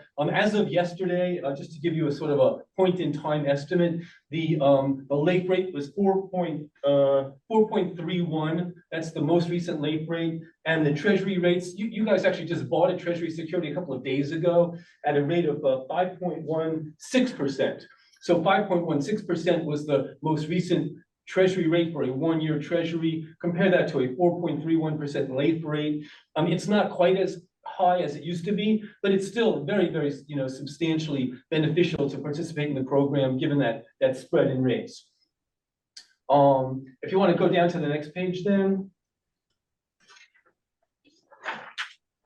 This one, Stephen, yeah. did you say the annual treasury is 5? Yeah, so the way your program has been working, and actually this chart here, this table on the top of this next page illustrates it. Originally, when you participated in the program, you put $9 million into the program and you purchased 5 US Treasury securities with different maturities, correct. 3, 6, correct. 9, and correct. 12. But ever since then, when an old security matures, you then generally have reinvested that old security in a new security. And in order to keep the structure, the 3, 6, 9, 12-month security, that laddered portfolio structure, most of your reinvestments have been at the 12-month security. As everything rolls forward, the old 12-month now becomes a 9-month. There's a little ladder on the there of the 12. So it's been common. Okay. Yeah, your situation is replicated by many other clients, where you generally buy 12-month securities most of the time, if not all the time. And so it's a good basis of comparison. What's the 12-month treasury rate today? How does that compare to LAIF? You know, Okay. 431 versus 516. All right. It's hard to imagine that over the next 12 months, LAIF is going to catch up to 516 on the average. It would be impossible. It'd have to go up to like 6% for the average over 12 months to be 516. So that's kind of like why I use the 12-month security as the sort of the benchmark to compare against the LAIF rate. So as you can see on the table here, I don't know if it's that clear, but you purchased 5 treasury securities back in October for $9 million. And then every time one of them matured, you bought another treasury security in January, and then May and July and October. And then things were going well, I suppose. And so in February, just a few months ago, in addition to the regular reinvestment, you added $3 million of additional new money, if you will, to the portfolio and invested that as well. And you split that up among a 3, 6, and a 12-month security. In fact, we talked quite a bit. You may remember, we talked quite a bit about should we invest in the higher yielding 6-month security, or should we sort of hedge our bets and buy the 12-month security and lock in that rate? And so we ended up splitting the baby, and you put half into the 6-month and half into the 12-month. And then at the end of 6 months, presumably you'll reinvest that 6-month security. As it turned out, you should have put it all in the 6 month. You probably would have been better off, but just suffice it to say, you know, we're splitting hairs a little bit. So the second table on this page, I think it's really the most, or one of the most important pieces of information for you to bear in mind. This is the schedule of payments that your portfolio has generated over time. So you can see you started out in October of 2022. In January, 3 months later, $1.5 million. 3 months later in April, 3 months after that in July, 3 months after that in October, you know, 1.5 million, 1.5 million, 2.5 million. You know, it kind of continues along that pattern. You know, there's a couple of irregular intervals there, but for the most part, every 3 months or less, you're getting a few $1 million of liquidity and maturing treasury securities. And that's really what the portfolio is designed to do, is to make sure you've always got a couple of $1 million coming in the door in the next, you know, 30, 60, 90 days. If there's an emergency, you know, you talk about the rate stabilization fund, the same basic idea here. Make sure your money is always available and also have the opportunity to reinvest at favorable interest rates. On the bottom part of this page, what we did was we took a sort of an aggregate or a cumulative summary from October 22nd October 19th of 2022 through March 31st of 2024, just like 18, give or take a month or two, 18 months or so. In the aggregate, you've earned $625,000 in total earnings during that period. During that same period, you paid fees, a one-time fees of $15,000, and then quarterly fees in the aggregate of another $16,000. So on a net basis, you have benefited by $593,000 as a result of your investments. In the aggregate, that's a 4.60% yield. If you drop out the fees and you look at it on a net basis, it's a 4.36% net yield. And over that same period of time, the average daily LAIF rate, which is a little bit of an oversimplification, you know, average daily, it's not like you have the same amount of money invested every day, but it's all we can really do. But so the average daily LAIF rate was 3.21%, roughly 100 and some odd basis points lower than what your earnings rate was net of the fees. So historically, you can see you've been benefiting by a substantial margin. Right now, at the 12-month rate, it's considerably better than the LAIF rate. So you should continue to benefit as you have in the past, going forward in the reinvestment market. And you might want to keep, Stephen, just one quick thing, you might want to keep in mind that the one-time portfolio fee is a fixed fee that will you not have to pay again. And therefore, as time goes on, it's amortized even more, so the return is even greater. Right now, we're doing it over just the 1 year period. But if you're in this for a year and a half or 2 years, that $15,000 is spread out over the 2 year period or 18-month period rather than just the one. The ongoing quarterly fees continue on.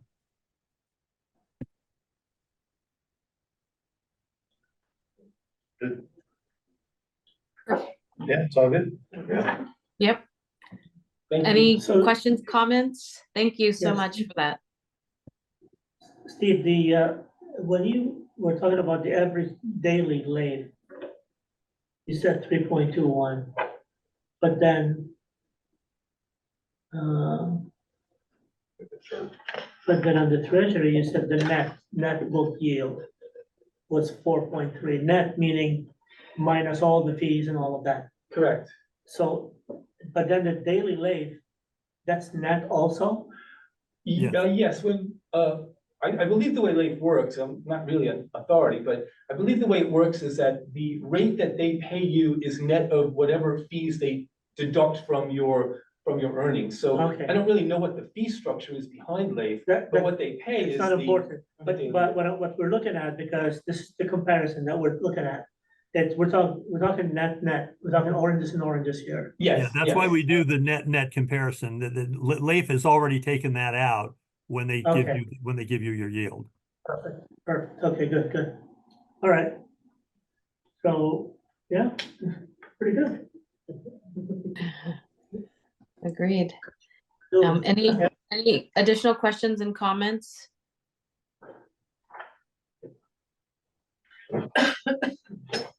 Okay, I don't hear any. Thank you so much. It looks like we're doing great, so I'm glad you all came to us a little over a year ago or almost 2 years ago.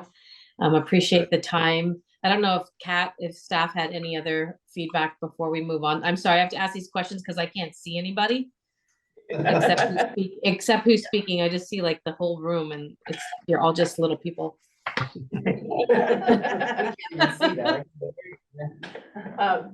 No, I don't have much to add other than thank you so much. And as you know, Stephen mentioned, which I just realized that I forgot to put in my report this month, is that we did take, have, I think it was 2.6 that just matured, right? And we reinvested that. So, and we got a really good rate on that. It was the 5.16, right? Yeah, rates, as you may have read, as you may know, rates have been rising lately.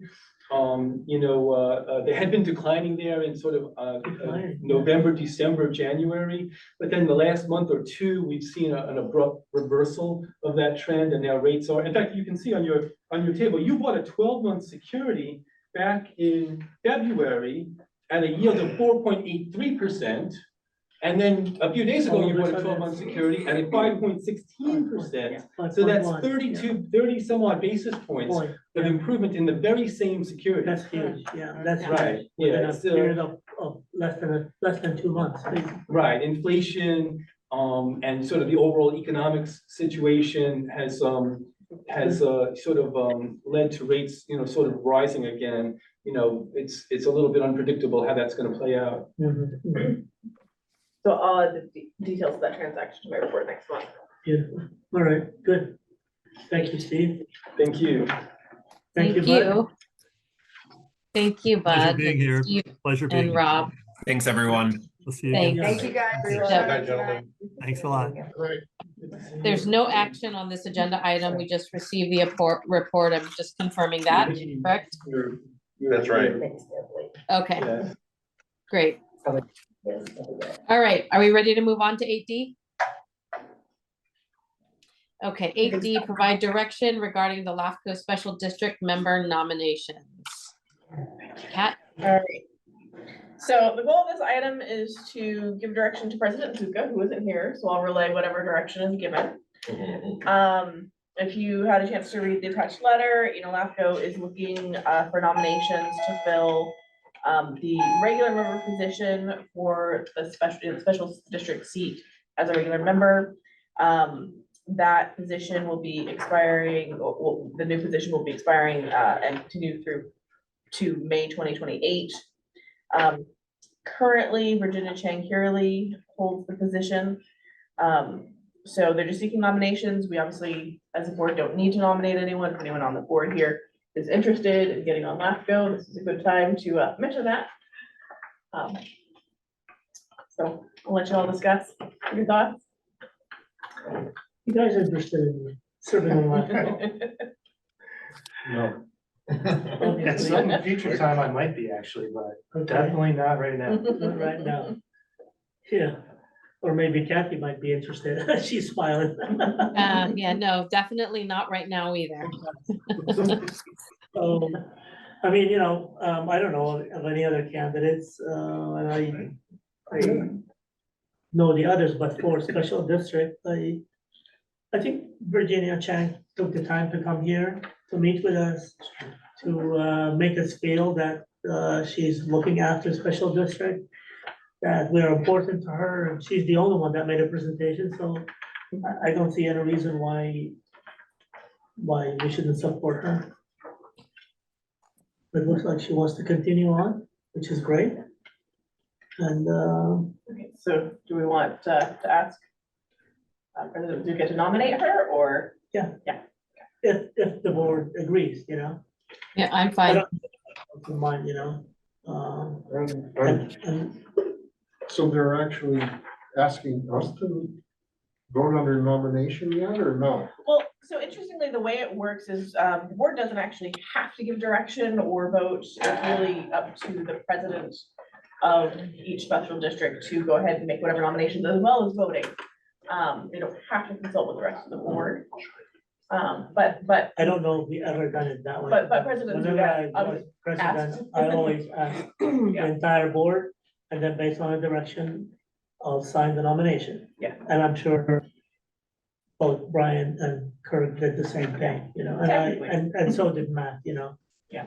In the past, so I'm thinking that we're gonna proceed with the normal way we have done it in the past. It has not failed us, so. So, and I don't know of any other candidate who is running for the special district seat, so. Well, we're not gonna find out who the candidates are until they have a ballot. Right? They're asking for nomination, and none of us wanna nominate, so we would just Yeah, say, but nobody approached us, nobody, wasn't that what this is? yeah, but privately, nobody called you or nobody called me Yeah. either, you know? I mean, Chan Corral did reach out, you know, and I go like, well, as far as I know, you were the only one that came to us, you know? At least you showed interest. Yeah. So. that's it. Okay. All right. Okay, we're good, Kat? That's great. All right, great, thanks. All right, item 8E, receive report on California and San Francisco regional water system conditions. Yeah. Rena. Page 186, the first thing you'll see is the California map, or the drought map. And it looks very similar to what we saw last year, or last month, what we've seen the last few months, you know, and again, I'll just kind of point out on the right-hand side that the chart over there, if you look at the bottom row, it says 1 year ago, even though we had all that rain last year, early in the year, the drought map would have looked a lot different than this. It would have shown almost half of the state normally dry, which is the yellow color, and then about 25% of the state in a moderate drought situation. And I didn't want to print that just to print up a bunch of more colors in there, but you know, the effects of all that water last year didn't start hitting it probably until maybe we'll see it next month. You know, that table on the right will start saying a year ago, more California was in a abnormally dry, maybe, you know, small portions of the state, similar to what we're seeing right now. On the next page, the reservoir situation throughout the state looks again very, very healthy. It's looking really good. And we're just starting to get into the water season for farmers and cities and so on. So over time, we'll see that drop. But in the meantime, going into the warm season, the state's reservoir situation looks really good. On page 189, the precipitation table. So if you go a couple slides down, Monique, and just kind of point out a couple things there. Just always catches my attention that, again, remember we had that tropical storm last fall down in Southern California, and it still has just, you know, continued to play or you know, show up in that the rainfall from Bakersfield south, Santa Barbara, LAX, San Diego, and Palm Springs, the water or the rainfall is just way above normal compared to where it normally would be, and is actually a bit higher than most of the rest of the state. And you can only attribute it to that one particular tropical storm, which is interesting. The other thing to point out on this table too, if you look at the rainfall from July last summer to April this year, you know, it's about 8 inches compared to the same period of time last year. So just again, keeping in perspective how much rain we got last year, just a lot. Then the next slide, the Hetchy precipitation. It's starting to flatten out. It might catch up with the 30-year black line there. The red line is 2024, but we're also getting into that time of the year where the rain's gonna start slacking off. The rain year, they track from October, that's when it starts. And so typically by May and June and so on, there's very little rain. You'll see that on the next bar chart. So I'd be surprised if, we get up to the black line, but it's very close to an average rain year is what we're seeing. Again, up above it, you see in the green dots is the 2023 rain, which was quite a bit. And then the one above it, the kind of a purplish color is 1983, the wettest year on record. And so the next page, Monique, is the upcountry precipitation index from San Francisco. And you'll see that right now we're at about 75% of what the average annual rainfall is in the upcountry. They usually get almost 37 inches a year. Right now, about 6 months into the rain year, they've got 75% at 27 inches. But now we're gonna start going into the dry year. So, we probably not gonna quite get it to that 36 or 37 inches of rain. Yeah, we might get a few more. Yeah, we might get a few more. They were just a story in the paper this morning talking about there being some rain in May. They're projecting some rain in May. When you go to the Bay Area, we fared a lot better. We've actually had more rain year to date in these 6 months than what our typical average annual is. The average annual is a little under 23 inches, and we've already had almost 27 inches of rain. So we're doing a lot better than up in the Sierra Nevadas. But again, we're starting to get into our dry period.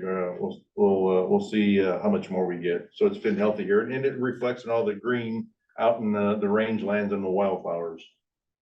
The next slide is the upcountry snow.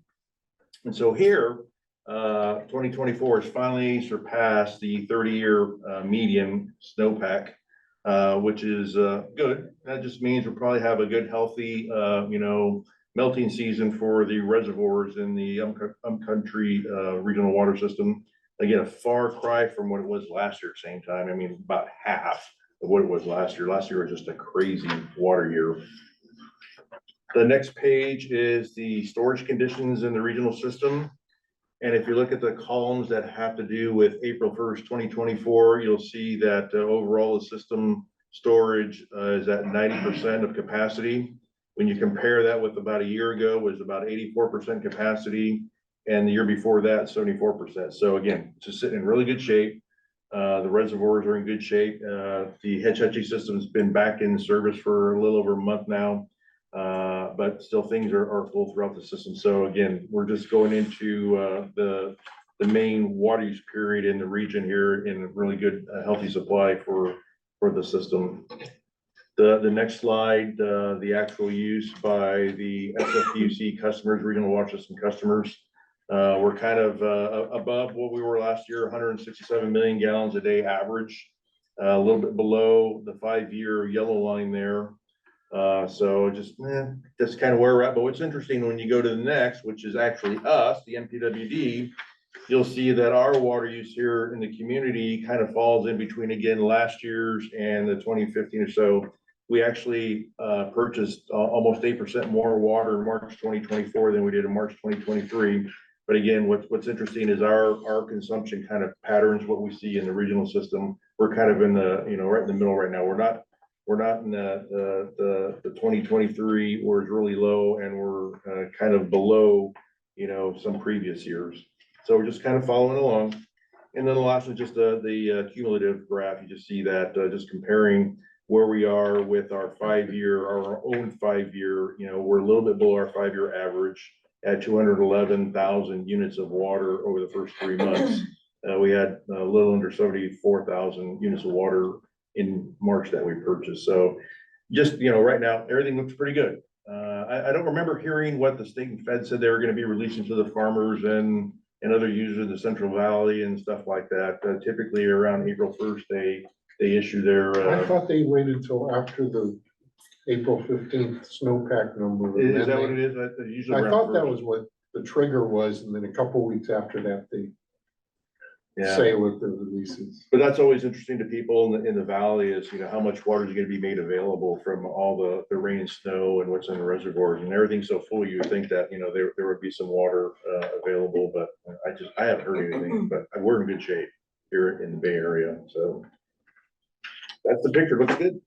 Yeah, and then the upcountry, I think Kirkwood was the last ski resort closed, they closed last weekend. Yeah, I think everybody else skiing closed doing? the week before. you're done? Yeah, I shaved my beard, so gotta be over. Ski season's over. Ski season was over for me Sunday. Yeah. Did you go up? Sunday was, yeah, Sunday. Most of the resorts closed. There's a few that are still open, but, Squaw Valley and Alpine Palisades. Oh, the Compound Palisades is still open? still open, yeah, but, Oh, okay. and most of them closed not because of lack of snow. They actually closed because they're just catering to season pass holders and not making any money. So that's, they already have our money, so there's no point in them. So it's a financial reason they're Yeah, closing. So. yeah. No point in offering skiing. Pardon me? No point in offering skiing. No, it's all big corporations now. Don't get me started. We have corporations. Let's see the financial management plans. Yeah. But the number of people going up was also dwindling too, right? Because it was the last day, there was an influx. Yeah. But yeah, otherwise it's pretty dead. Okay, well, thanks, Rena, for that report. Any other comments before we move on? Yeah, just one question. I think we've had some discussions with, I can't remember if it was the city or the school district about non-functional turf. I was wondering if there had been any updates on that, replacing that.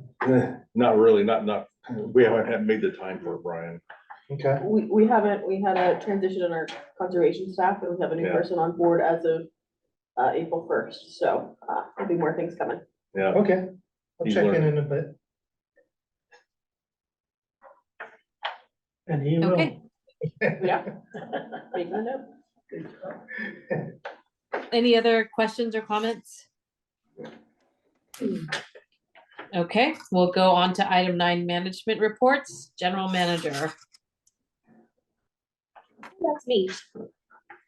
All right, so I apologize, my report was a bit late this time. There was a few things going on, especially last week.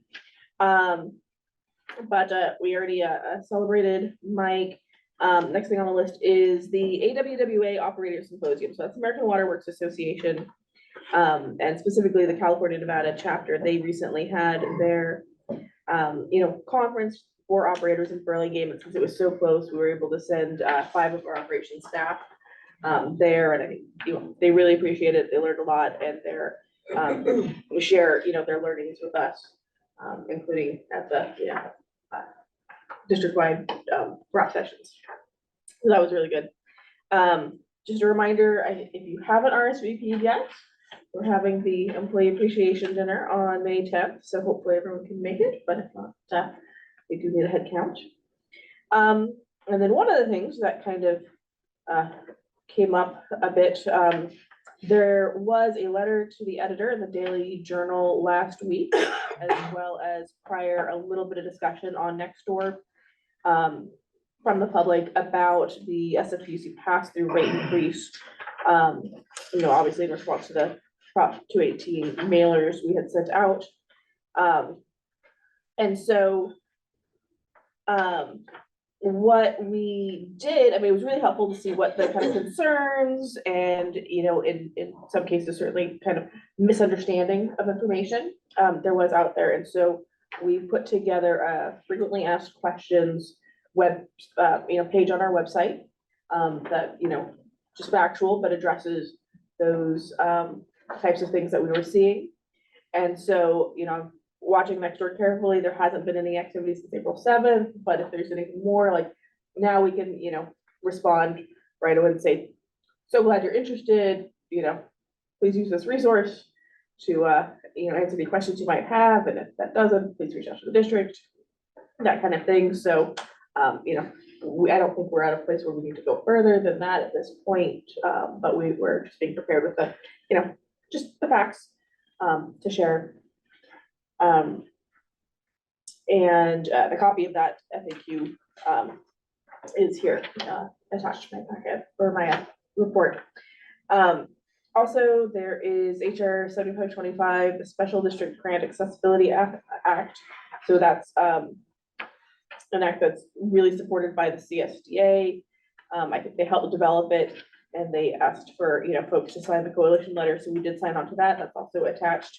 I didn't include the 3 pages of logos and the 5 or 7 pages listing all of the entities that signed on to it, because it was over 200, or it was 208 entities, including 186 special districts, so it's just a lot of folks, but hopefully it will pass, and will really, open federal dollars up much more easily for special districts like us, really, everywhere. EAR, that's an annual report to the state board that was submitted. Also on April 4th, at the Harbor Industrial Association meeting, I gave that presentation, which I think was really well received. Also included a copy of that PowerPoint if you're curious. Just kind of a, an overview of the district and activities and history. And then I think that's a primary thing, or the primary things. So I guess I'll just ask if there's any questions on those or any other items listed here. COSIDE. Where, yeah. COSIDE being really kind of a unique system in our area. Their uniqueness kept coming up a lot in the tier 2 negotiation discussions. And so they decided it was a, really great opportunity to invite the water managers to come and tour. So I did that. Allison Customer from MPWD was also there, so she also got the tour to see and understand the uniqueness. So it was really good. Might be a rabbit hole, but regarding the pass-through, the key issue is that SFPC doesn't tier their rates. It's a straight fee, which pretty much means we gotta do the same thing. So my question is, should they tier their rates? That one seems fairly complicated. I'll just point this way. How does the wholesaler set their rates? Yeah, beats me. I'm not their lawyer. I've never looked at it. I'm sure Bosco could talk to you all about that though, and maybe Tammy. Yeah, I think Bosco can. I'm trying to sit here and remember, there was a presentation once about how they set up their rates and they just didn't go into the tiers. They didn't want to, their community. But I don't remember specifically, Brian. So maybe you can invite Nicole or somebody from there to just kind of give a Bosco will go description. like this. So Yeah. they did the same thing as we are, believe me. I mean, every agency does yeah, it but differently in Bosco. It should be asked, yeah, I mean, Yeah. again. I mean, It's a our good hands are question. tied. Yeah. Do what? They- Yeah. Our hands are No, tied. No, they are. everybody, So, everybody's. as is everybody else. Yeah. Yeah. So Yeah, it maybe, is. I'm assuming all of their expenses are not the same for every water source. That's right. So maybe they should tier Yeah. it, and Yeah. then give us an opportunity to do the same with, when we do pass through. Well, I'm far from an expert on SFPC's rates, but they have retail customer rates, and then they have our wholesale rates. Yeah. And so I would assume, but I don't know, that their customer rates are tiered similar to ours. Yeah. And then it's a whole, water supply agreement situation, negotiated with, the Bosco entities that probably has at least a large, consideration in how they, have us at a single tier. Yeah, I don't Right. even remember their retail rates. I just don't. Yeah. No. Is that something you'd be interested in having, Bosco or someone come and explain? No, unless there's interest in changing it. Tell me how great it is. I'll accept that. But if everybody wants to change that, then. It may be a question we can ask when we're reviewing the rate That's a good point. study, Yeah. just in terms of Yeah. how others do it, but because it's the raw supply, there's really no discount associated with larger users versus others, I think. And my strong suspicion is that it was negotiated in the water supply agreement, and that's probably Right. the answer. Well, yeah, well, that suggests somebody wanted non-tiered structure. Right? So if there are people that don't want the non-tiered and do want the tiered structure, it could be set up. So that's kind of a question. Does anybody? I bet they won't. Yeah. I bet they won't, because The customer- Alameda County Water District will have to pay a customer higher base rate. is so different, Yeah. right? The customer base is not uniform. It's Yeah. not like residential you have smaller districts, you have medium-sized districts, you have larger districts, so having it tiered, it Based on doesn't, use. you can't, you know, It wouldn't be based on use, it'd be based on cost. It'd be based on, they have several different sources of water, obviously the vast majority is Hetchy. Oh, I see what you're saying. I see Right. what you're saying. So the cost of Hetchy water, their groundwater, whatever the stuff is that they're bringing into the system, you think there should be tiered rates within those? And there could be. I really don't know. Yeah, if I don't know we from use other sources. 90% instead of 100%. Yeah, They no, could, you're right. they could dump off their most expensive water source. Yeah, yeah. And water would cost less. Well, So that's the basis of your Yeah, tiering that they yeah. then deliver to everybody else. Isn't that why they primarily deliver Hetchy water? Because that's their cheapest, right? Because Yeah, it might not be a huge It's the tiering abundance, structure. yeah, the abundance of it. this stuff has to go through treatment plants.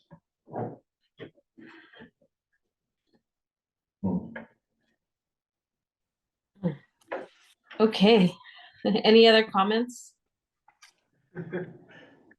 We resolved that one. All right. Okay, we'll move on then to operations manager. Yeah, I'll just point out a couple things I like to normally point out. Page 199, the second page at the very top. I always like to just kind of point out the service location requests we get. So, and during the month of March, we had 301 service location requests, which is actually the one of the highest we've had in almost a year now. So that's just a good sign that there's just a lot of activity in the community construction wise, and they're asking us and others to come out and locate. And then the other thing I was just gonna point out on the very last page, in the middle of the administrative part, just saying that we interviewed some folks for the last open position, and we've made an offer and the person's accepted. So we have a maintenance tech that's gonna start in June. So with that, we'll have all of our operations positions filled. That'll be the first time we've had them all filled in, gosh, quite a few years now. So we're happy about that. Interesting that this person that we've offered the job to, he's currently working as a brewer. So he's going to be leaving the brewing industry and coming to work in the water industry. They bring you beer with them? Maybe he might show us how to make some beer. It's all that pumps and motors and telemetry experience he's bringing. That's Exactly, what's it's got amazing. very translatable Yes. Yeah. experience Yeah. and. Small scale, but being yes. Very eager to do. You got some good people on your maintenance tech list that have very interesting backgrounds Yeah. that are eligible. Yeah, this person actually has a bachelor's in biopsychology. Biopsychology, And went into yeah. brewing and now wants to do water, so. Yeah. So glad. Biopsychology? Interesting. When does he start?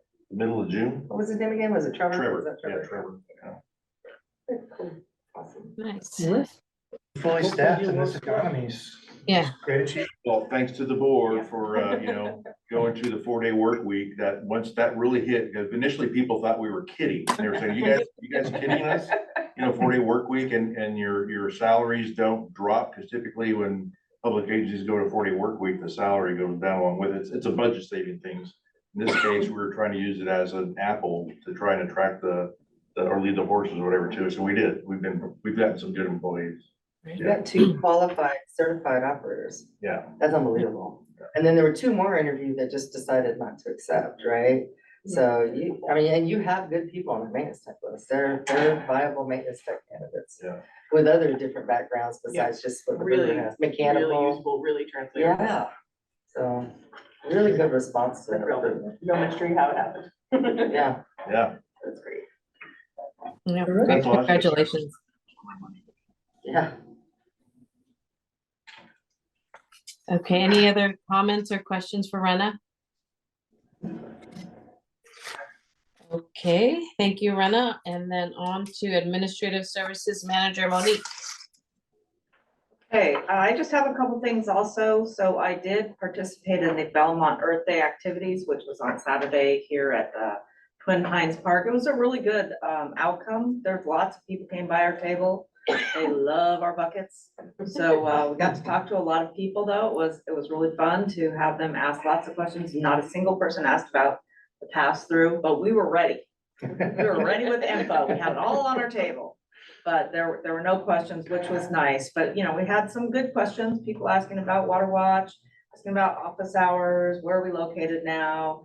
One elderly lady was disappointed that she can't come in and talk to us. So I was like, well, we're open. You can come talk to us anytime. So we hope to see her. She was a real hoot. And the last thing I'll say is, it's such a, it feels so good to have the financial management plan finished and adopted. But I gotta say that we do have other agencies that want to use it. Well, they As do, they're don't like, Already. as soon as it's done, we want it. So Should we that's. charge them for it? No, You but said we'll that's have for a bragging price. rights. Must That's credit. the donated policy. The donated use section 9, yes. Put a watermark on it, you know, like This they can't get rid of. the scripts, you know, I the think it movie will scripts. exceed the policy. I think Council. I mean, I'm just excited that they want it, and it's an impressive document. It was a lot of work, but Worth it. it was, yeah. It's pretty exciting that we're gonna have such a comprehensive. Yeah, congratulations, I think so too. That's all I have, unless anybody has questions. Any questions or comments for Kat or for Monique? Sorry. Right? Okay, very good. Thank you, Monique. And thank you for doing the Earth Day activities. On to District Engineer, Jubin. Yes, ma'am. So Harbor Boulevard, all the work has been done for months now. We filed a notice of completion last month and we got that back. And typically that's the last of what you'll hear about the project. There is an outstanding item on the county encroachment permit. There's an unresolved issue with a conduit that was not marked. I've reported on this month after month. And our contractor hit it. We dispute the claim of the county that it was our fault or the contractor's fault. We elected to move forward. We as a district decided to move forward with closing out the project. We slurry sealed, striped, and basically just, you know, it's at a point where we feel very comfortable leaving it. It got elevated to district council because we couldn't work with the public works to get a resolution from county public works to hear back from them and get a timely and an adequate resolution as far as just meeting with them and trying to resolve it. District council had some communication with county council on the topic, but then it also the communication stopped on their part. And so they're not getting back to us now as we reach out. So we're in this conundrum a bit because there is an outstanding, or there is an open permit. You want to close the permit, county permit. But if they're not responding or getting back to us, then it's, you know, we really can't do much about it at this point. It's a safe and final project. Everything's done. So we're working through some ways of basically documenting and closing out, documenting all the efforts that we've gone through on this particular item. So that way we have something in the file that finalizes this and then just kind of put it to rest. And if they ever come back and start talking to us again, we can bring it up. But there's no, you know, we don't want to keep talking about this, right? Like in our mind, it's all done. It's not really up to them to try to get back to us. So long way of saying that, you know, I think this is the last the board will hear about this unless there's something else for them to, or unless we hear back from the county. Any questions on that? I know that was a lot there, but So by open permit, you mean they have not granted us the encroachment permit? no, we have an encroachment permit. It's just hasn't closed out.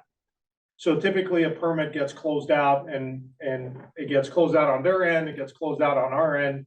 We don't care as much that there's an open permit, but in their system, computer system, or it's just like if you have a permit to remodel your house, it stays open. There's usually a time frame on it, but we don't know what the recourse is of having an open permit. There's no issue on our end. We just don't know if, you know, they haven't told us there's any recourse on their end. So I've never, in my 25 years of public service, I've never run into this. So I don't know. And so we'll document it at this point, and then if they ever come talk to us again, we'll. So, but there's no money involved here, this is procedure only. There's no money involved. They've asked for money, but we've disputed it. So there's no. Is that the reason why they're not getting back to us? Because. Well, they're saying we owe them money. Yeah. So you would think that they want to talk to us, but we're, I we, think we they- don't, I just They say think we they- owe them money, but we said, It's No. just, I just think that they don't care enough to deal with it. That's all I can tell you. was that I don't want to get too much into it because we are continuing to Okay. try to resolve it. And I just think they're maybe understaffed and it's not a high priority. they have other much higher, But is it affecting our, no. you know, our reason to proceed without them? Okay. There's, everything on our end has been done. So there was some talk as far as maybe leaving some areas open, but we decided to just finish the project, Yeah. pave it, seal it, stripe it, and, you know, and be done. And document. Right. And Yeah, document. yeah, everything. absolutely, absolutely, Okay. absolutely. Okay, moving on to the DLNO project. Another kind of interesting one that I have not run into before. So our consultant came back to us after we heard back. We finally heard back after about 4 months from the Division of Drinking Water, who's the oversight for our agency on our request for variances because the river streets are so narrow, we can't meet the separation requirements between water and sewer. So we heard back, and essentially what the Division of Drinking Water said, well, you don't meet our requirements, that's fine, we're not gonna grant you a variance, but you could proceed at your own risk. You know, basically, it's up to you how you proceed on these certain areas. There was about 100 feet of locations throughout the project that we don't meet the separation requirements. They said, we're not gonna say no, but we're not gonna say yes either. It's up to you, which is that's their way of saying proceed. Because that's the only way we could proceed. So we said, okay, great. We got the same thing out of OCR here, and I've gotten a similar letter at other agencies that we serve as district engineer. Wasn't a big deal to us at the district. That the consultant we have hired for this came back to us and asked for an indemnification, a modification to their indemnification clause in their contract, because of their concern that if we're not meeting state requirements, then they don't want to be on the hook potentially for if anything goes wrong or there's lawsuits on these particular items. So that addendum is being reviewed by district council, and we're gonna get together with her and see how we want to proceed. I've never received this request before, so this is another new one. So we'll see how that goes. So design is about 90% done, so we're just waiting to kind of finalize this last few things. Any questions on that one? Well, you're full of surprises tonight. I'm full of stuff I haven't, there's not too many things that I could say I've not run into, but, and then on the CIP, we're making really good progress. We're going to bring it to the board in June.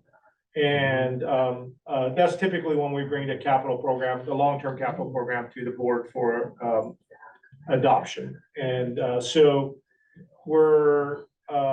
we may bring it in May also, just to have you see a draft, because we've made a lot of changes.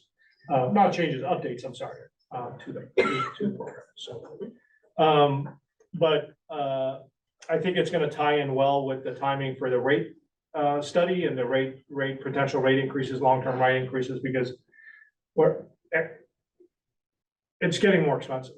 The projects are not gonna go away, so. And then the last item, the last thing I want to mention on the CIP is we have a annual task order, PAC4 Consult or PCG has an annual task order for a variety of items to support the district. And one of them is for capital improvement modifications.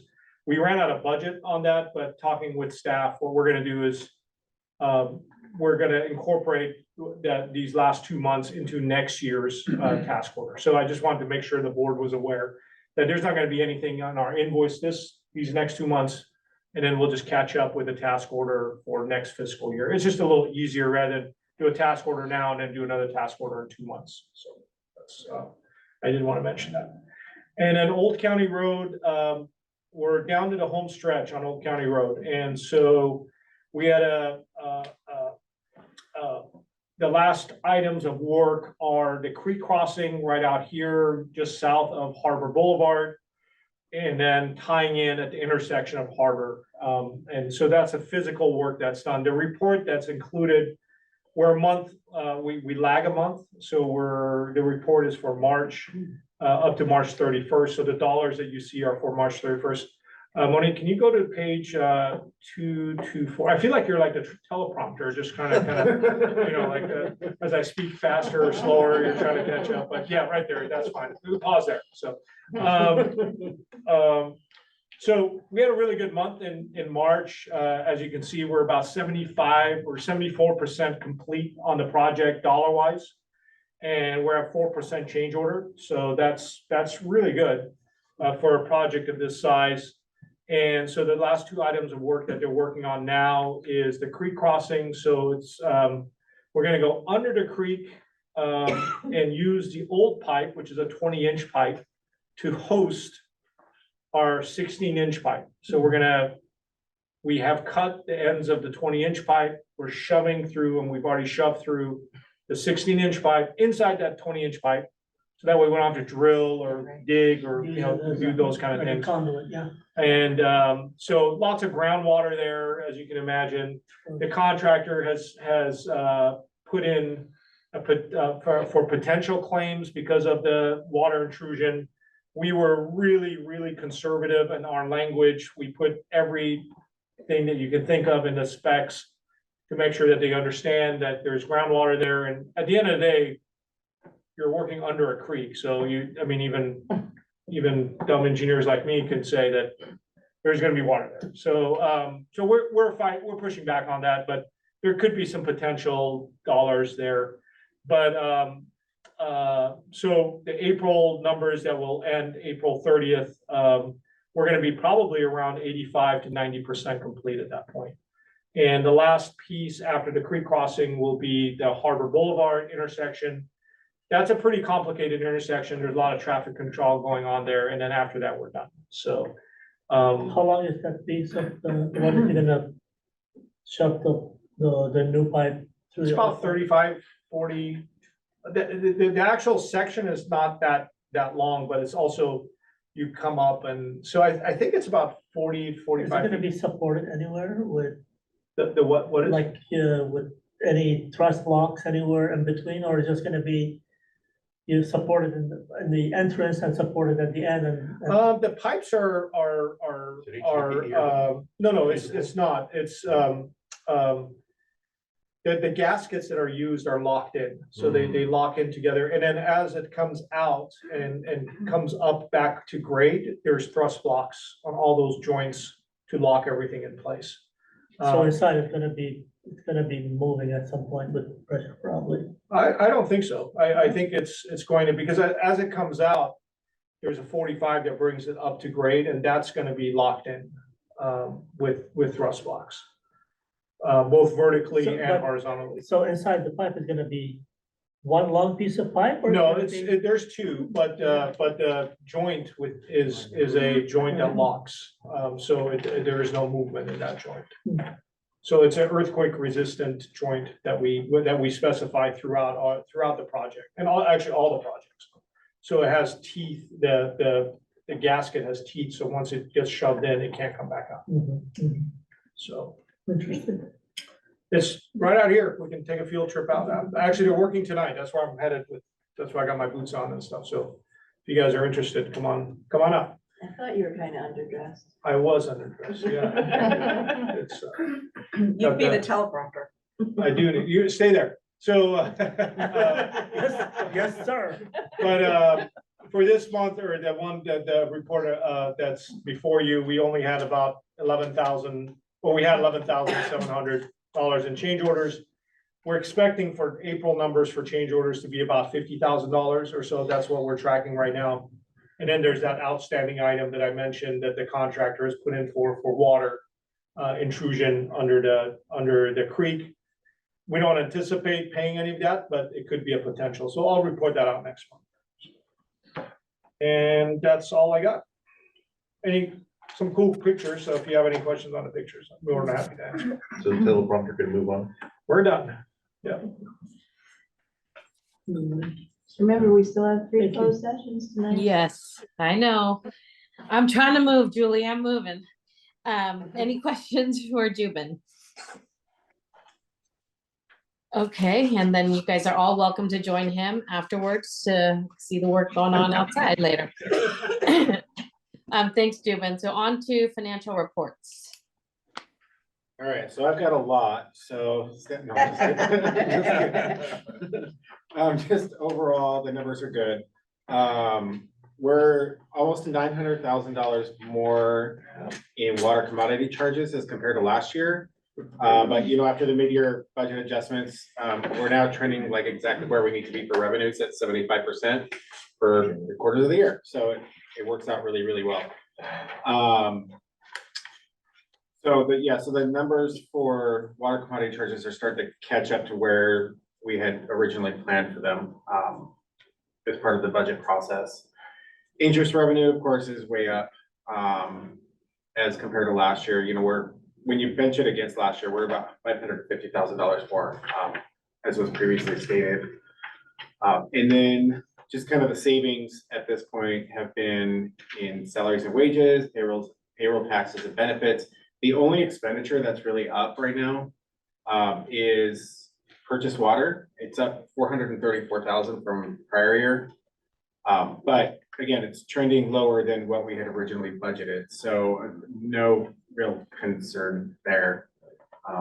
And that's essentially what the only things that have really happened since our mid-year budget last month that have really occurred. So again, interest rates or interest investment income has been the big driver for those changes this year. So figured I'd keep it simple since you guys do have three items.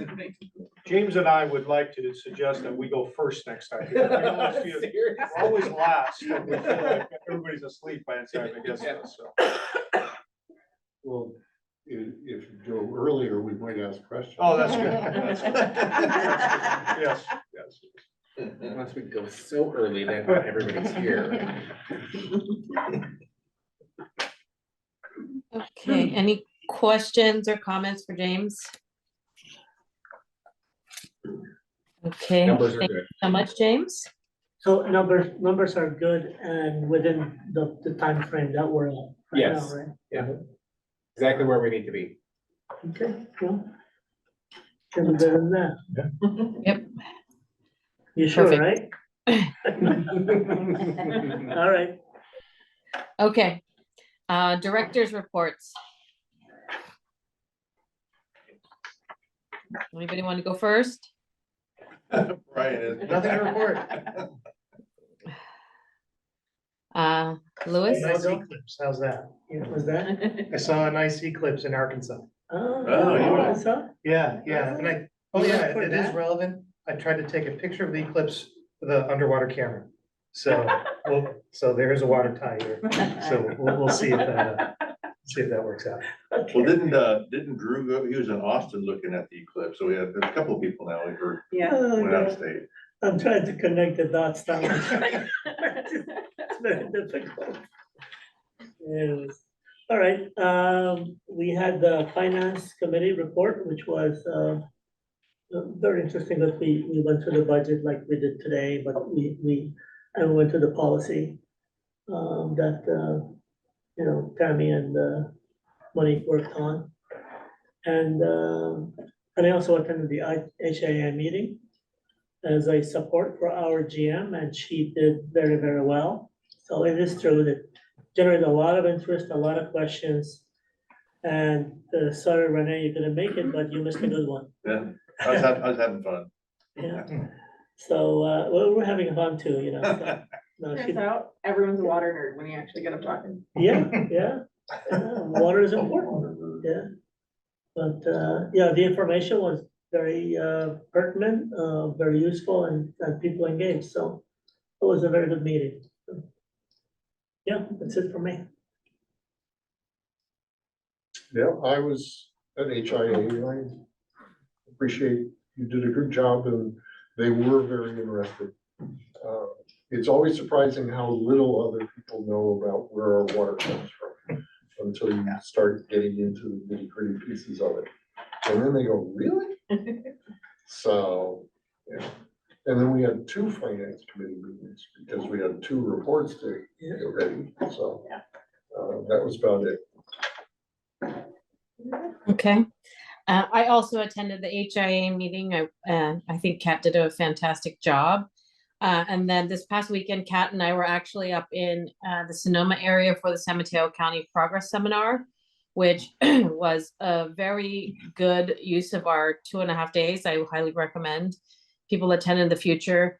The big takeaway is that we actually got to meet briefly with our supervisor, Noelia Corzo, and we're going to meet her for coffee, or at least I'm going to meet her for coffee to kind of talk about any type of funds that the county may or may not have for us for the rehabilitation of Dairy Lane.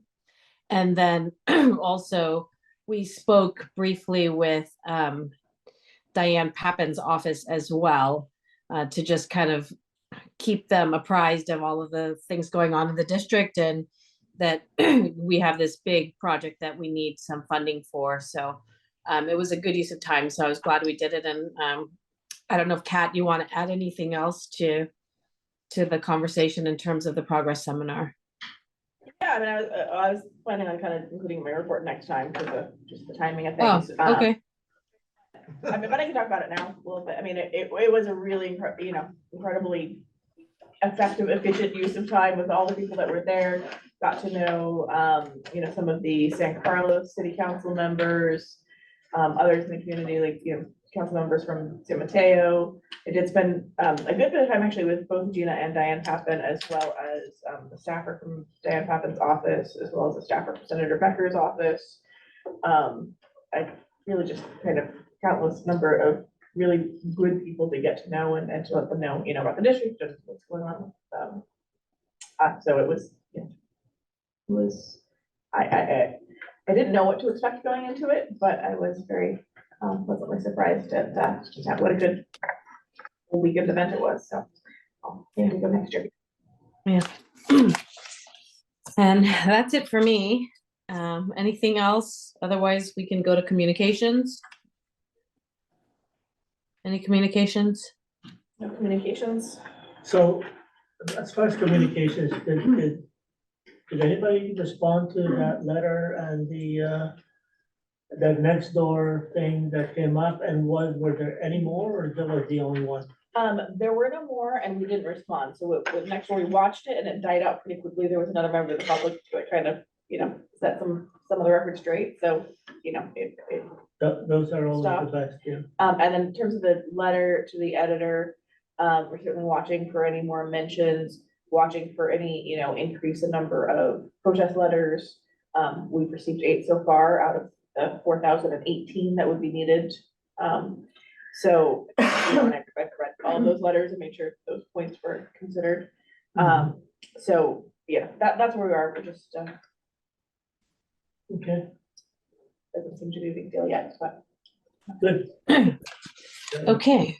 So if there are no other communications, I think we need to go into closed session. I don't know if everybody needs a 2-minute bio break or.